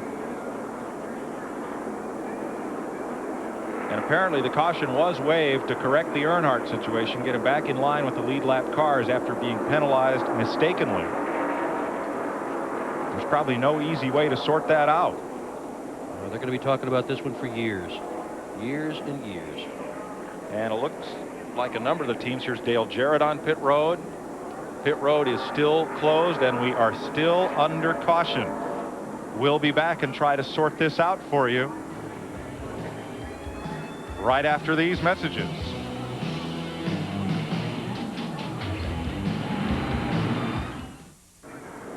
We're back with you live in what may be an unprecedented situation here at Rockingham. NASCAR has now opened pit road. Any team that wishes to may come in and make a pit stop.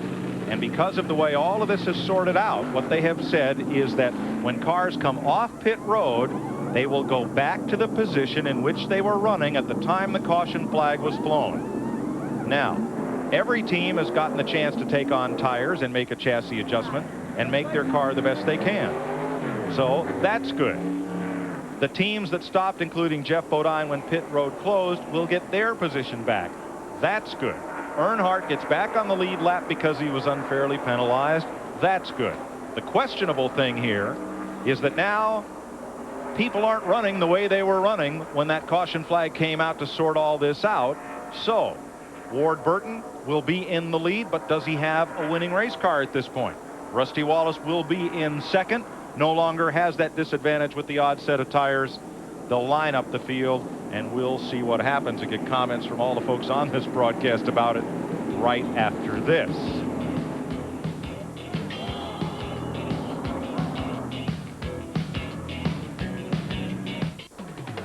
Welcome back to Rockingham. For 10 laps, they've been trying to sort this out now. And the man who owns the car that was leading when NASCAR dropped the caution to realign the field is with Glenn Jarrett. Well, Mike, as you said, Bill Davis, one of the nicest guys in all of auto racing, one of the nicest guys I know, and an unusual, even bizarre set of circumstances. Bill, does this call at letting everybody change them, lining them back up to where they are, does that make things right? No, I don't think you can make it right. I mean, I sympathize with the three because they got a real raw deal.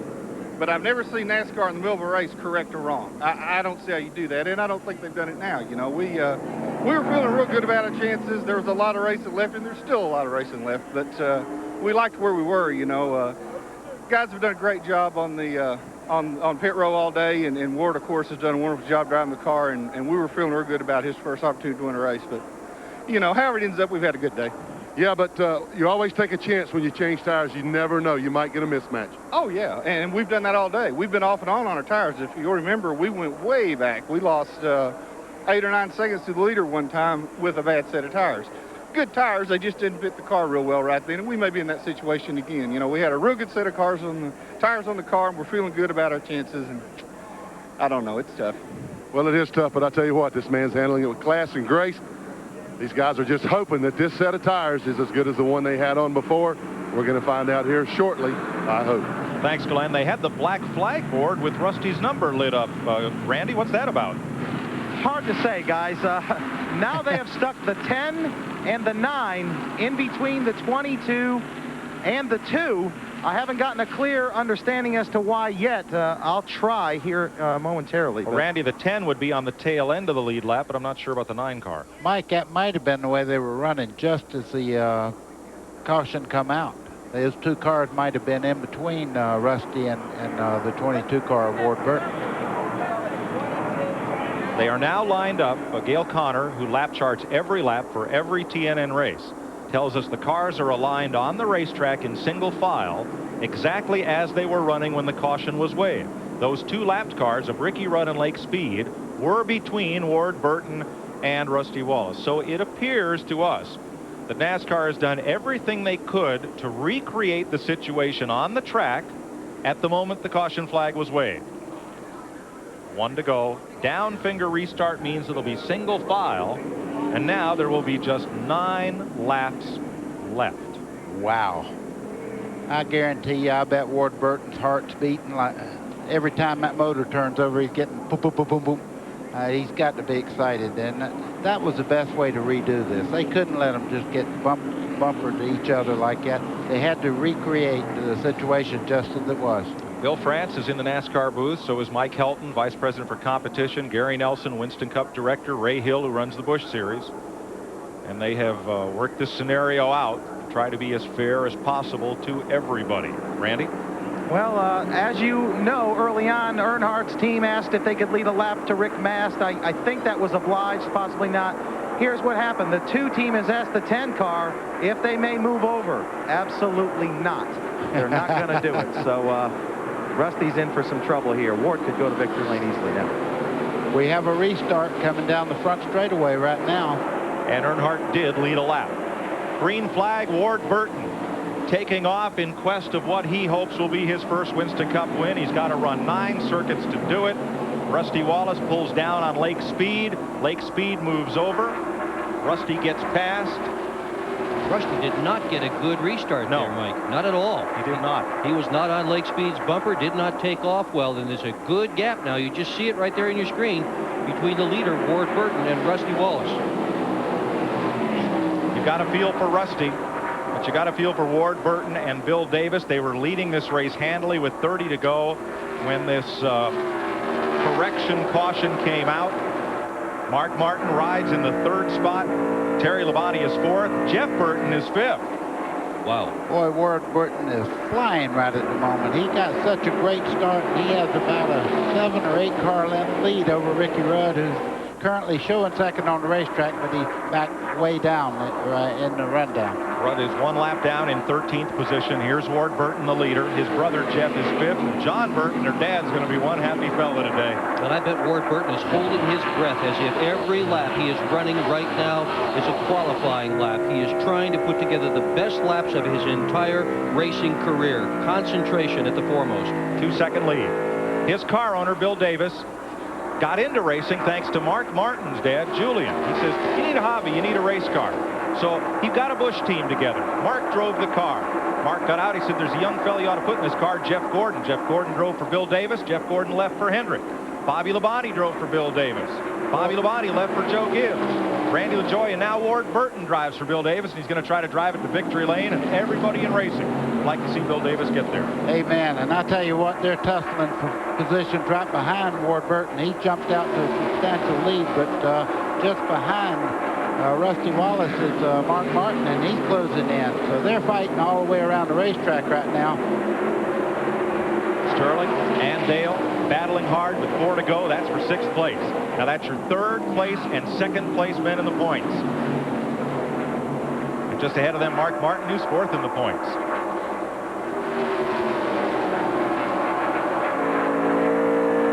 This is inside of Mark Martin's car as we start down the front straightaway. Right there's the flag stand. As he goes down, you see he's pulling in just a little bit. Inch by inch, he's gaining on Rusty Wallace. 3 to go. Elton Sawyer takes the Hooters Ford to the garage. Mark Martin is 3rd, Rusty Wallace 2nd. Ward Burton got his first Busch Series win right here at Rockingham.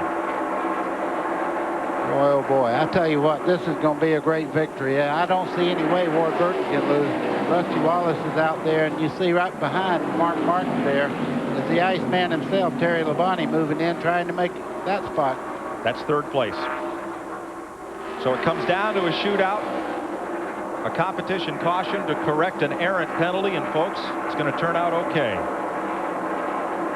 Ward Burton with a long jump on the field, white flag for the young driver from South Boston, Virginia.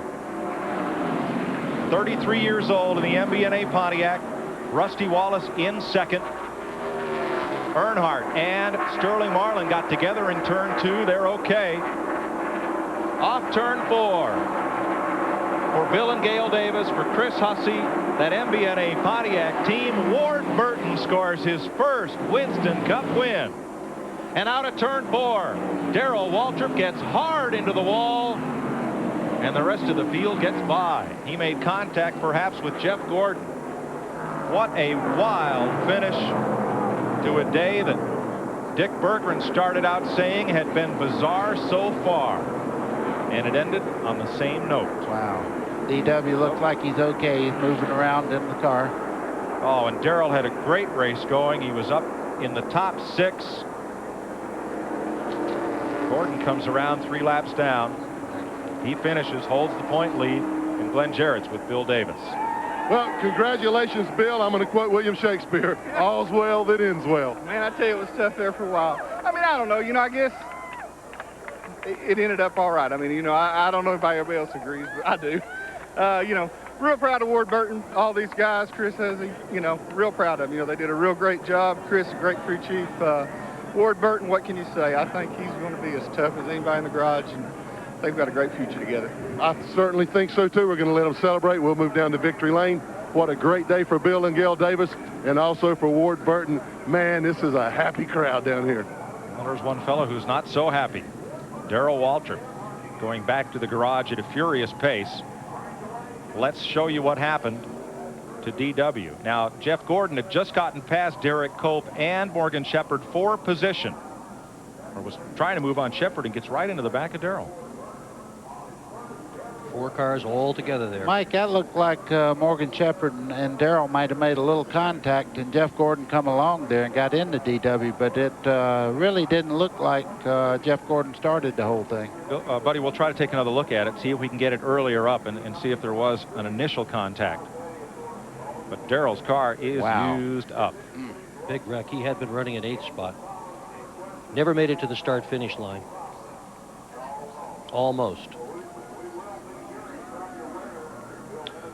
Randy Pemberton's with Dale Earnhardt.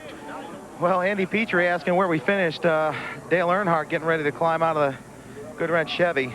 We'll get a word with him here momentarily. Dale Earnhardt, kind of a bizarre call there. They said you lost a lug nut. Didn't happen. You guys protested. What did you think about that? We've got Dale Earnhardt. Yeah, what'd you think of the call? That was a bad call on the inspector's part, not NASCAR's. NASCAR tried to rectify it by throwing a caution, putting us back in the lead lap. And what they should have done at that point is let everybody pit in sequence and never have to come out of the pits would have been the way they should have lined up. But they got sort of mixed up, so they sort of had to adjust things. And I was comfortable going behind the 17. I was a lap down behind the 17 when the caution came out. So that's better than nothing. Let Richard and NASCAR take it. Okay, good event for you anyway, Dale. Glenn Jarrett, Victory Lane. Glenn. Okay, Randy, Ward Burton is removing the steering wheel. You can watch him take the glasses off. We've got, of course, Bill Broderick talking to him right now. His wife Tabitha right behind him. The kids want to hug him, want to kiss him. We're going to let him get a cold drink of Gatorade. Take his time getting out of here. I can see the adrenaline racing right now. We're going to slip by here and get a microphone. He's going to get a big kiss. Going to get a big kiss from Tabitha first. Been waiting a long time for this. Absolute jubilation down here, guys. The people from MVNA, Bill and Gail Davis, the crew chief, Chris Hussey, everybody excited. Ward's still trying to catch his breath. We're going to get him out of the car right now. Here he comes.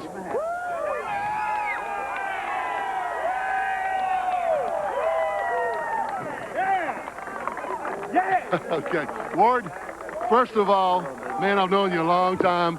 Congratulations, but what a bizarre finish. Thanks, Glenn. I tell you, I don't know what was going on the caution, but man, this car's been running great, and it's run great all year since I got in it, and I'm just tickled to be a part of the team, and I'd like to thank all the guys with Chevrolet and MBA for putting me in this car. Well, I want to ask you a question now. I know that of the conversation that was going on between you and the crew chief and Bill about what was going on, why they're doing this, what's going on, so forth. But was it hard for you to keep focused, hard for you to keep telling yourself, man, I got to be calm, particularly on that restart? You couldn't take a chance to miss your shift. No, you're right. I tell you, I got a lot of motor on that hood that got me off on that restart. But we had some tires that make us tight, some make us loose. One time we had a right rear going down, then we over-adjusted to compensate for it. But right there at the end, Chris Huffy, Clyde Booth, Bill, all of them just gave me a nice piece. I mean, the car was like a bush car. It was on the rail. All right, you had to really feel good about the way things were right there at the end. You were racing some of the best in the business. Rusty Wallace, those kind of guys, and you beat them. I got one of the best teams. That makes me look good. Okay, we're going to let him celebrate, man. I'm going to get out of here. They're getting ready to throw some more water. Mike? I'll tell you, Glenn, they call Terry Labonte the Iceman. This guy is dry ice. Is he cool under pressure or what? Ward Burton goes to victory lane after a bizarre day at Rockingham. Ward Burton has scored his first Winston Cup victory. Rusty Wallace comes home second. Mark Martin is third and moves to third in the points. Terry Labonte is fourth, and Jeff Burton completes the top 5. Sterling Marlin is 6th. Dale Earnhardt is 7th. Ricky Craven moves up to 8th with the Darrell Waltrip crash. 9th is Joe Nemechek, and 10th is Bill Elliott. The Pit Crew of the Race Award is brought to you by Cold Filtered Miller Genuine Draft and Miller Genuine Draft Light, taking the country by storm. Glenn? Well, Mike, you were talking about what a cool customer Ward Burton is. Another guy pretty cool and also successful today is young crew chief Chris Hussey. Chris, on behalf of Miller Genuine Draft, we're presenting you and your guys with the Pit Crew Award for the AC-Delco 400. Now, Chris has kind of removed himself from the celebration a little bit here, just kind of taking stock of things. What, you can't believe it yet, or what? Well, it'll probably sink in tomorrow. I've been to this thing a couple of times, but you cherish every time. I just got my own special way of I've been enjoying it, and I'll go home tonight and sit down with the family and enjoy it a little more. You guys had to adjust on the car a lot today, but you were always able to get it back up front, particularly when it counted most. Yeah, that's probably where we messed up. The times that we would go backwards, the times that we got back in the pack is when we did make an adjustment. About halfway through the race, Ward said, let's just put it back exactly like we had it yesterday afternoon, the very first set of tires, and leave it alone, because everything we did seemed to really mess it up. So we just put it back just like it was and kept bolting on tires, and he kept driving the wheels off of it. Did you think that last set of tires, were you pretty sure that it would be similar to those that had gotten you back up front? Yeah, we had worked real hard on it, and you know, Ward, he kept questioning us to make sure there's the same, and I assured him there's the same. Even if there was, I'd assured him there's the same. But he stood up in the seat and stepped up to the challenge and did what he had to do. He made us all look good. Well, this whole crew, whole team, particularly led by Chris Hussey, stepped up to the challenge today. Congratulations again, guys. Great job. Thank you very much, Glenn. Today's RCA Pit Strategy Award brought to you by RCA, changing entertainment again. Jeff Burton's crew chief, Donnie Richardson, is the winner of that award. Our congratulations to Donnie Richardson and the whole Stavola Brothers team. They've had a great run here today. A Burton sweep, or a Burton book ending the top 5, first and fifth today. Well, Glenn quoted Shakespeare. I quote Mark Twain. Always do right. This will gratify some people and astonish the rest. I think NASCAR did right today. Welcome back to Rockingham, where Ward Burton stands in victory lane, and his brother Jeff posted a top 5 finish today. Let's talk to the younger of the Burton brothers. Well, Mike, the first person that I ran into when I came down the ramp from victory lane was Jeff, come to congratulate older brother, and he did a pretty good job, but you guys had a great day too. Well, we did. Obviously, he had a lot better day than we did, but we'll take a first and a fifth with the two of us. Maybe we'll swap them off next week or at Atlanta, but I'm real proud of them. I'm real proud of my team. We both had a good day. That was this race will go down as one of the craziest ones in history, and they were good enough to win. So you'll hear a lot of stuff about, well, Rusty would have won, but the 22 car was good enough to win, and that's the way it worked out. That's probably the way it should have worked out. Well, I want to warn you before you go up into victory lane there, your father is not doing too well right now. I mean, he's happy, but I've never seen him look so dazed. He is so excited. I'm sure he is. If you can imagine, my whole family started watching us race go-karts when we were probably 3 feet tall. So it's to be here in Winston Cup racing, to see one of us win and one of us finish 5th on the same day in our 2nd year of Winston Cup racing is a pretty big accomplishment. And I can tell you one thing. I know that there's going to be a real big party in Virginia this week. So I know Brian, my brother, he's already partying like hell. So we're going to have a good time. Well, we're going to let him go do that right now. This young man will be in victory lane before too very long also. Randy? Rusty Wallace has come from his hauler. Rusty, obviously involved in one of the most bizarre races in NASCAR history. You ended up finishing 2nd. How did you see that thing unfold in the last few laps under the caution and pitting and so forth? Gosh, I really don't know how it was unfolding. It was a tough one. You know, first of all, let me say, I really want to congratulate Ward for his first win. He deserved it. He really had a great, fast car, and, you know, I'm not going to let what happened overshadow his victory, because I know what my first victory felt like. And, man, I would hate to have something overshadowed. So, bottom line, whether it's right or wrong, he won the race, and I'm proud for him. I think all these fans are proud for him. It was good to see a Pontiac win today. I wish my Ford could have won, but I think NASCAR will go through all the rulings and the scoring and all kind of stuff and try to figure that out. And to tell you the truth, I think it's better that I just kind of step aside and let them duke it out right now and see what happens. Yeah, I'd love to win the race, and I led a lot of laps today, and the car ran super, but I just like to thank all my sponsors, Mobil Oil, Miller Brewing Company, Mead Paper Company, Fleetwood, Goodyear, and all the guys that participate, Mobil and Bosch. Neat deal, but a bizarre race, no doubt about that, but it was a good one, and a good guy won, so we'll see what happens. Your car was a little better on longer runs. If you were able to line up behind Ward, could you have done anything with him? I think so. I mean, Jeff Thousand, my new chassis man, really had the car handling, and Mike Agee and Paul Vanderline and Bert Schaffner and Steve Triplett and all the guys, Lee back at the shop, man, they just had some good power for me today, so we know everybody knew it was a new team for us this week, and I think we showed we can still win races, so it was a good deal. I'm proud of all the new people. Congratulations on a good run, Rusty. Rusty Wallace ends up 2nd today. What a wild day of racing here at the Rock. Well, let's show you a comparison of Jeff Gordon and Dale Earnhardt's season so far. Gordon with more wins. They're about equal in top 10s. Jeff's led more races, and he's had one more DNF, and his lead drops from 205 to 165. Earnhardt picked up 40 points on Jeff Gordon today. We said at the top of the show he needed to pick up an average of 69 points each race for them to end up locked up at the end of Atlanta. So 2 races to go. Next week we'll be with you from Phoenix, but stay tuned. We'll be right back.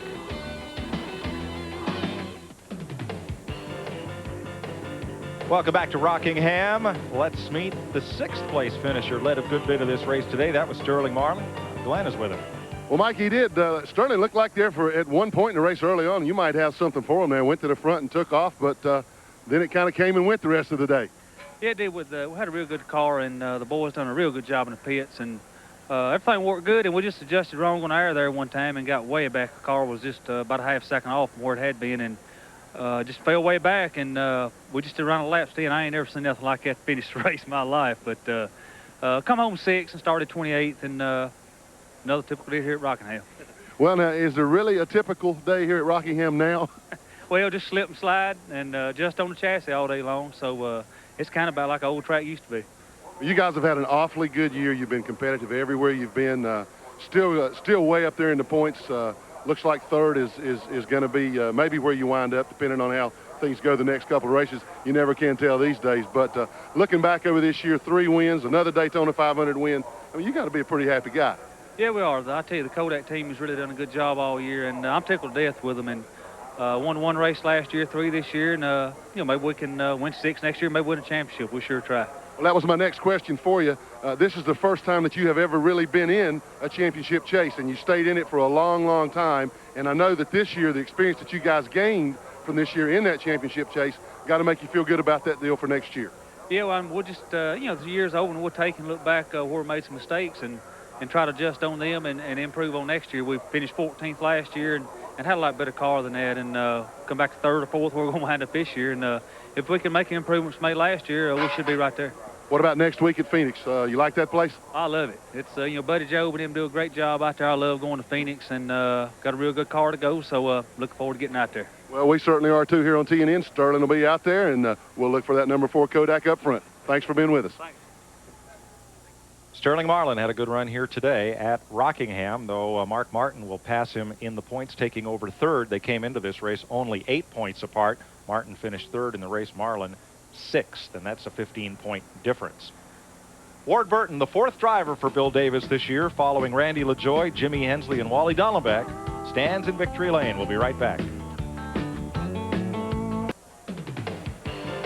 Welcome back to Rockingham. Let's go to Glenn with the point leader.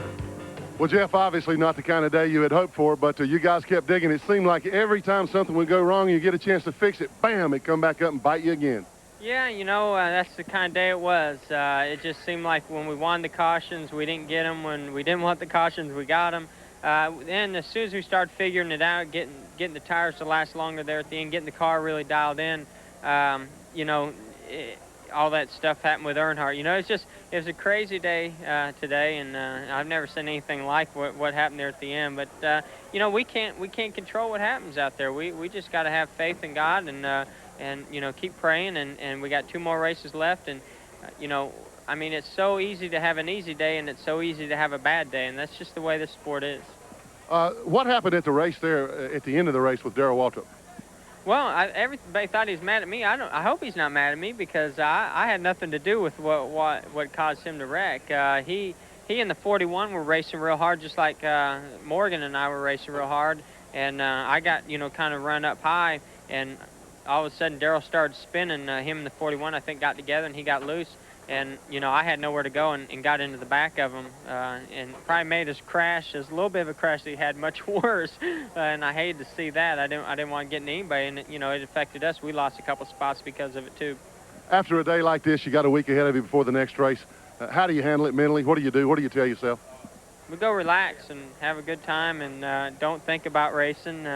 Just when we get to Phoenix, that's when we start focusing on it. But there's nothing we can change, nothing we can do that we haven't already done all year long. The team has got everything in line. We're prepared. A little bit of lack of experience on my part hurt us a little bit today. And, that's why we're learning how to run for a championship. And, I hope these next 2 races kind of go our way instead of the way the last 2 have gone. Well, he's certainly due for some good luck. I think he's going to hang on. You talk about a cool customer. Jeff Gordon's one of them. Randy? Well, Jeff Bodine's team in a form of protest at this particular moment. I've caught up with Paul Andrews, his crew chief. Paul, they've given you 21st position at this present time. I believe NASCAR is going to analyze your situation and rule on it from there. Tell us what happened after that pit stop, or beginning with the pit stop for you guys. Well, you know, we believe we should be 15th. We should get another lap back. And NASCAR gets one lap back after the mess they had with, you know, why they had to throw the caution. And we believe they held us 2 laps. We're just trying to look for our other lap back, and if we get that back, we should be 15th.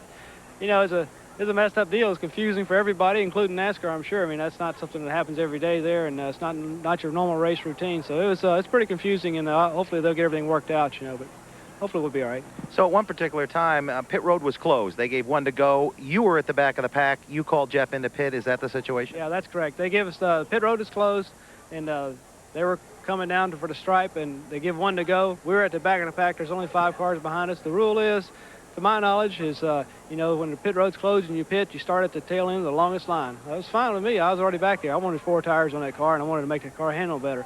So I called him in. As soon as I called him in, the officials ran over to my crew guys and started trying to get them to stop. So then another official came to me and tried to get me to stop. So we stopped changing. We went ahead and changed the right sides. By the time they got there, everything was too late. So we stopped. We went ahead and changed the right sides and stopped. Did not change left sides and went on down pit road. And then they held us for 2 laps there. And that's what we're trying to work out right now. Okay. Well, better luck at Phoenix, and we'll see how this is resolved. Thanks a lot. We appreciate it. Well, Buddy Dick, what about this whole bizarre situation? It seems to have ended on a positive note. The car leading at the time of this competition yellow did win. Dale Earnhardt's penalty did get reversed, but it certainly threw the event into a turmoil. Well, I'm going to start from my perspective. If I was racing there and I'd passed 2 cars, they lined them up exactly like they were running just before they righted the situation with Dale Earnhardt. So you wouldn't put Rusty Wallace directly behind Bill Davis's car with Ward Burton, because he had made the pass on those cars, so they did the right thing, in my opinion. Now, I'm sure everybody has an opinion, and that's what makes racing a lot of fun, but in my opinion, they did the right thing, and they also give Earnhardt a lap back. They had to. He's in a points race, and it means a lot to those guys. Well, do they set a precedent now where if a driver is penalized mistakenly, other drivers will appeal to have the race stopped, or that driver can appeal to have the race stopped and have things set right?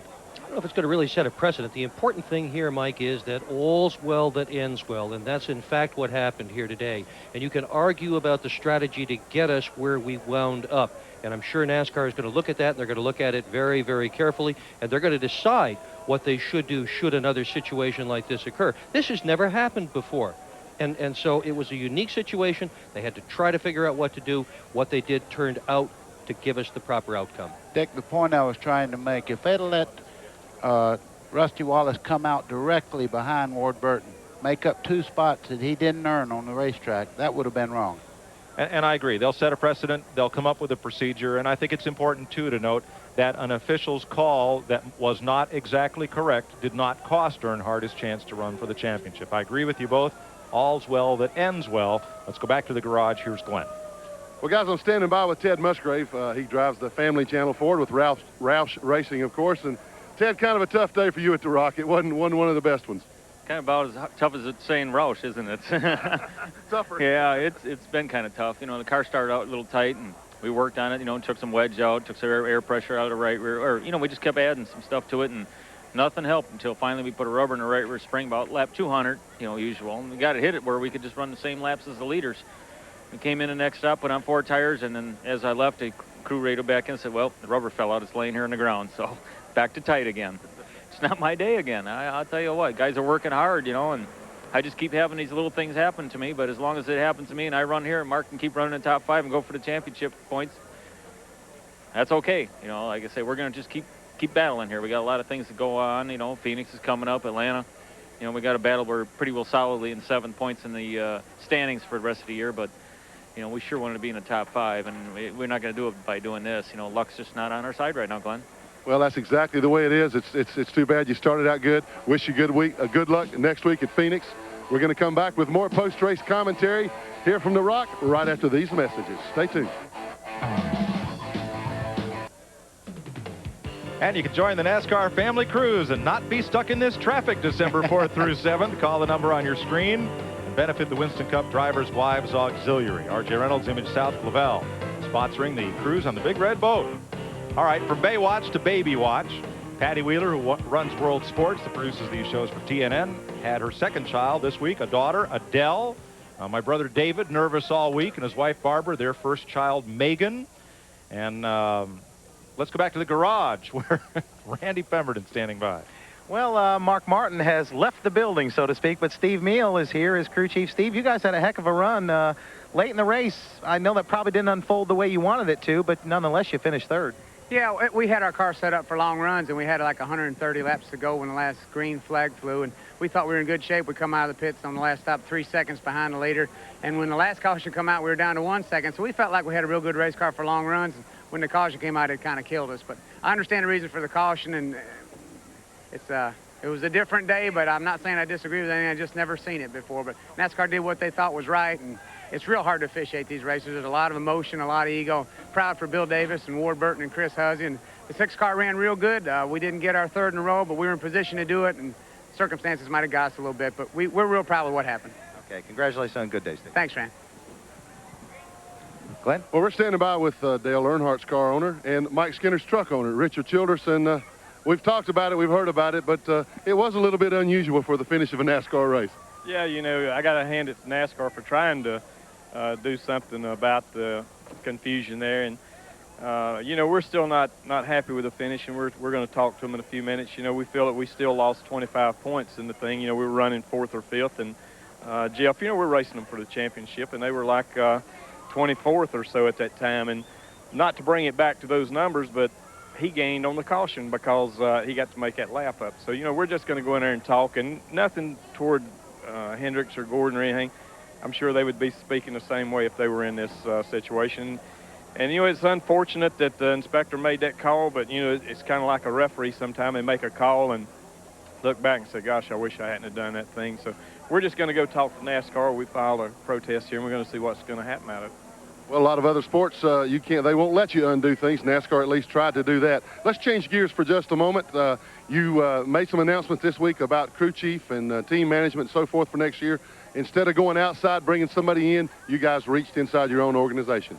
Yeah, we went with David Smith's going to be our crew chief. And I think with the crew chief situation today, there's so many responsibilities on these guys. We've took Bobby Hutchins, who is our team engineer, and they're going to be a team and work together and try to make a situation a lot better. And, you know, we're looking forward to it. Well, let's switch gears even further. Let's go to the Truck Series right now. You got a guy, Mike Skinner, who's done a heck of a job for you all year long, and could clinch that championship coming up next week in Phoenix. Pretty good year. Yeah, it's been a great year for those guys, and Will Lynn, Richie Burgess, and Mike's done a great job. You know, if they can win this championship the inaugural year, it'll be great for us. And Jim Goodwrench Service has just done a great job sponsoring us through this year, and we're just proud of them too. Congratulations on a good day today, on all the championships you've had. I don't know where he's going to put all the trophies, the championship trophies he's winning. Stay tuned for the Super Truck race next week at Phoenix. We'll be back with more in a moment. Another big doubleheader weekend next weekend from Phoenix, Arizona. Truck racing Saturday and the Duralube 500-kilometer Winston Cup race live on TNN Motorsports, 2 p.m. Eastern next Sunday. Glenn Jarrett. Well, Mike, now I've got the crew chief on the DuPont Chevrolet of Jeff Gordon, crew chief Ray Everingham. And Ray, I made a statement during the race at one time that, man, it rained all over the Rainbow Warriors today. Just nothing would go right. We must have made some Rockingham Indians mad at us or something because the big tomahawk come down on my neck today. But, you know, what are you going to do? We had a good car again. The guys had good pit stops. I don't know, you know, it comes down to a lot of luck, and you do the best you can do, and the rest is in somebody else's hands, and it just wasn't our day. And that's all I can say. You know, I sure feel bad for everybody, and, you know, it was kind of a crazy day. I don't wish any luck on the 3 car, but I don't understand everything that's going on there. But bottom line was, you know, we had a good car, but we were in the back all day, so have to go to Phoenix and get them next week. Well, we'll see you out there. Thanks for taking time to stay with us. Randy? Well, if Ray thinks he had a bad day, I'm standing with somebody that had a real tough day and a tough weekend. Larry McReynolds, Ernie Irvin tried to qualify for this race. That didn't happen. First of all, about Ernie. Well, you know, we come down here and tested for 2 days about a week ago and had an awesome test with Ernie and Dale as well. And, you know, we went out to practice yesterday, and everybody was pretty pumped up, and we felt good. And I guess Ernie followed Todd Bodine into the corner really close, and I think Lake maybe spun in front of Todd. Todd checked up. Ernie didn't, and it was too late for hand signals from Todd, and next thing you know, we had hit Todd pretty hard and damaged the car. It was damaged to the point that we needed to fix it because it was a car we had tested for 2 days and really felt good about. Not saying we didn't have a good backup, but it took them, you know, the rest of practice. We only had an hour practice anyhow, so Mother Nature kind of played into the deal as well by raining on Friday. And he went out there and just didn't run fast enough. Said the car felt okay, but you was asking the guy to go out there and qualify after having a lap and a half of practice.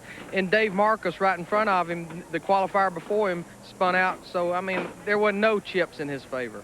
Real quickly about today, you guys worked on the car all day. You had a bent up front end, got it fixed, ran quick late. Yeah, you know, we got into that wreck early up there in 3 and 4 and finally got the aerodynamics fixed, which was the biggest problem we was fighting, and just clawed our way back, but, you know, just couldn't make up the ground that we lost. I want to say congratulations to Ward Burton and Bill Davis especially. He deserves this win as a car owner, and I promise not to miss my TNN venture next week at Phoenix. Okay, thanks, Larry. It's certainly been a lot of people here congratulating Ward Burton, that entire Bill Davis team. Everybody happy down the garage area for their first win. We're happy as well here on TNN. We'll be right back. Welcome back to Rockingham. Jeff Gordon leads Dale Earnhardt by 165 points. Earnhardt picked up 40 points on Gordon today. Mark Martin moves into third, just ahead of Sterling Marlin. Here's the rest of the top 10. Terry and Bobby Labonte with Ted Musgrave in 7th. Bill Elliott, Ricky Rudd. Michael Waltrip tied with Bobby Hamilton. Then Dale Jarrett, Morgan Shepherd, and Derek Cope. Jeff Bodine, Kenny Schrader, Darrell Waltrip, John Andretti, Brett Bodine would go to the Waldorf and the NASCAR banquet. And the payoff would extend down through Dick Trickle. Ward Burton moving up to 22nd in the points today. He came in here 25th. More from Rockingham live after this. Today's exclusive coverage of the AC-Delco 400 on TNN has been brought to you by Ford and your Ford dealer. Have you driven a Ford lately? By Texaco Clean System 3 gasolines. Add more life to your car. Take it to the star. And by Red Dog Beer. Old yet smooth. Unusually easy to drink. You are your own dog. And so is Glenn Jarrett. Glenn? Thanks, Mike. Now, we've talked to some guys with some sad stories here today, but I had to look this guy up specially because I know he had a fast race car. Bobby, it just wasn't your day. No, it wasn't. You know, this race car has been super fast everywhere we carried it. We've carried it to Dover, and we've carried it to Bristol. They nicknamed it the concrete car. They built it for high stress, and it needed high stress today because the driver busted his tail out there and hurt us, but super fast race car. I mean, you could do no wrong with it, and I just got into 3, and it jumped a little bit, and my left front hit the flat, and it got out from under me. Well, tough break. We wish you better luck next week at Phoenix. We'll be there to cover you as well as the rest of the Winston Cup field. Let's go back upstairs to Mike Joy. Thanks, Glenn. Ward Burton picks up his first Winston Cup win. Rusty Wallace, Mark Martin, Terry Labonte, and Jeff Burton, the top 5. Sterling Marlin, Dale Earnhardt, Ricky Craven, Joe Nemechek, and Bill Elliott, the top 10. A Pontiac wins it. Fords and Chevys fill up the rest of the top 10. Jeremy Mayfield, Darrell Waltrip wound up 12th after crashing. Ricky Rudd, Steve Grissom, and Dick Trickle, the top 15. Then Todd Bodine, Morgan Shepherd, Derek Cope, the point leader, Jeff Gordon, and Bobby Hillen, 20th. Jeff Bodine, Ted Musgrave, Dale Jarrett, and Lake Speed, John Andretti, 25th. Then Jimmy Spencer, who drove the first 2 laps, Rich Bickle in relief. Brett Bodine, Hut Strickland, Robert Presley, and Bobby Hamilton there in 30th. Elton Sawyer ended the day in the garage. Kyle Petty, Kenny Schrader, Rick Mass, Gary Bradbury, Rich Bickle. Or excuse me, that's Shane Hall in the 40 car, not Bickle. Greg Sachs, Michael Waltrip, Mike Wallace, and Bobby Labonte, the final finisher. What a wild, wild show. I don't ever remember a day in Winston Cup racing quite like this one, but you know, the really nice part of today is that we have seen yet another young man work his way into victory lane, and it says a lot for the future of NASCAR and for this sport that we've got guys like this that have shown this kind of talent. Mike, there's one thing he'll never forget, this first win. That is so important. Now he knows he can do it. Momentum's on his side. Look for him to win again. There goes Ward Burton. There's Gale and Bill Davis coming up the steps to the press box to be interviewed by the print media. And there's that car going to inspection in the NASCAR garage. Road Test Magazine is next on TNN Motorsports. We'll be with you live next weekend from Phoenix. We'll tape the Southwest Tour race on Friday. We'll bring you the Super Truck by Craftsman Series live on Saturday and the Winston Cup cars live on Sunday. For Randy Pemberton and Glenn Jarrett, who patrolled the pits today, for Dick Berggren and Buddy Baker, I'm Mike Joy, congratulating Ward Burton on his first ever Winston Cup victory. All's well that ends well. So long from Rockingham, everybody. We'll talk to you next weekend from Phoenix, Arizona.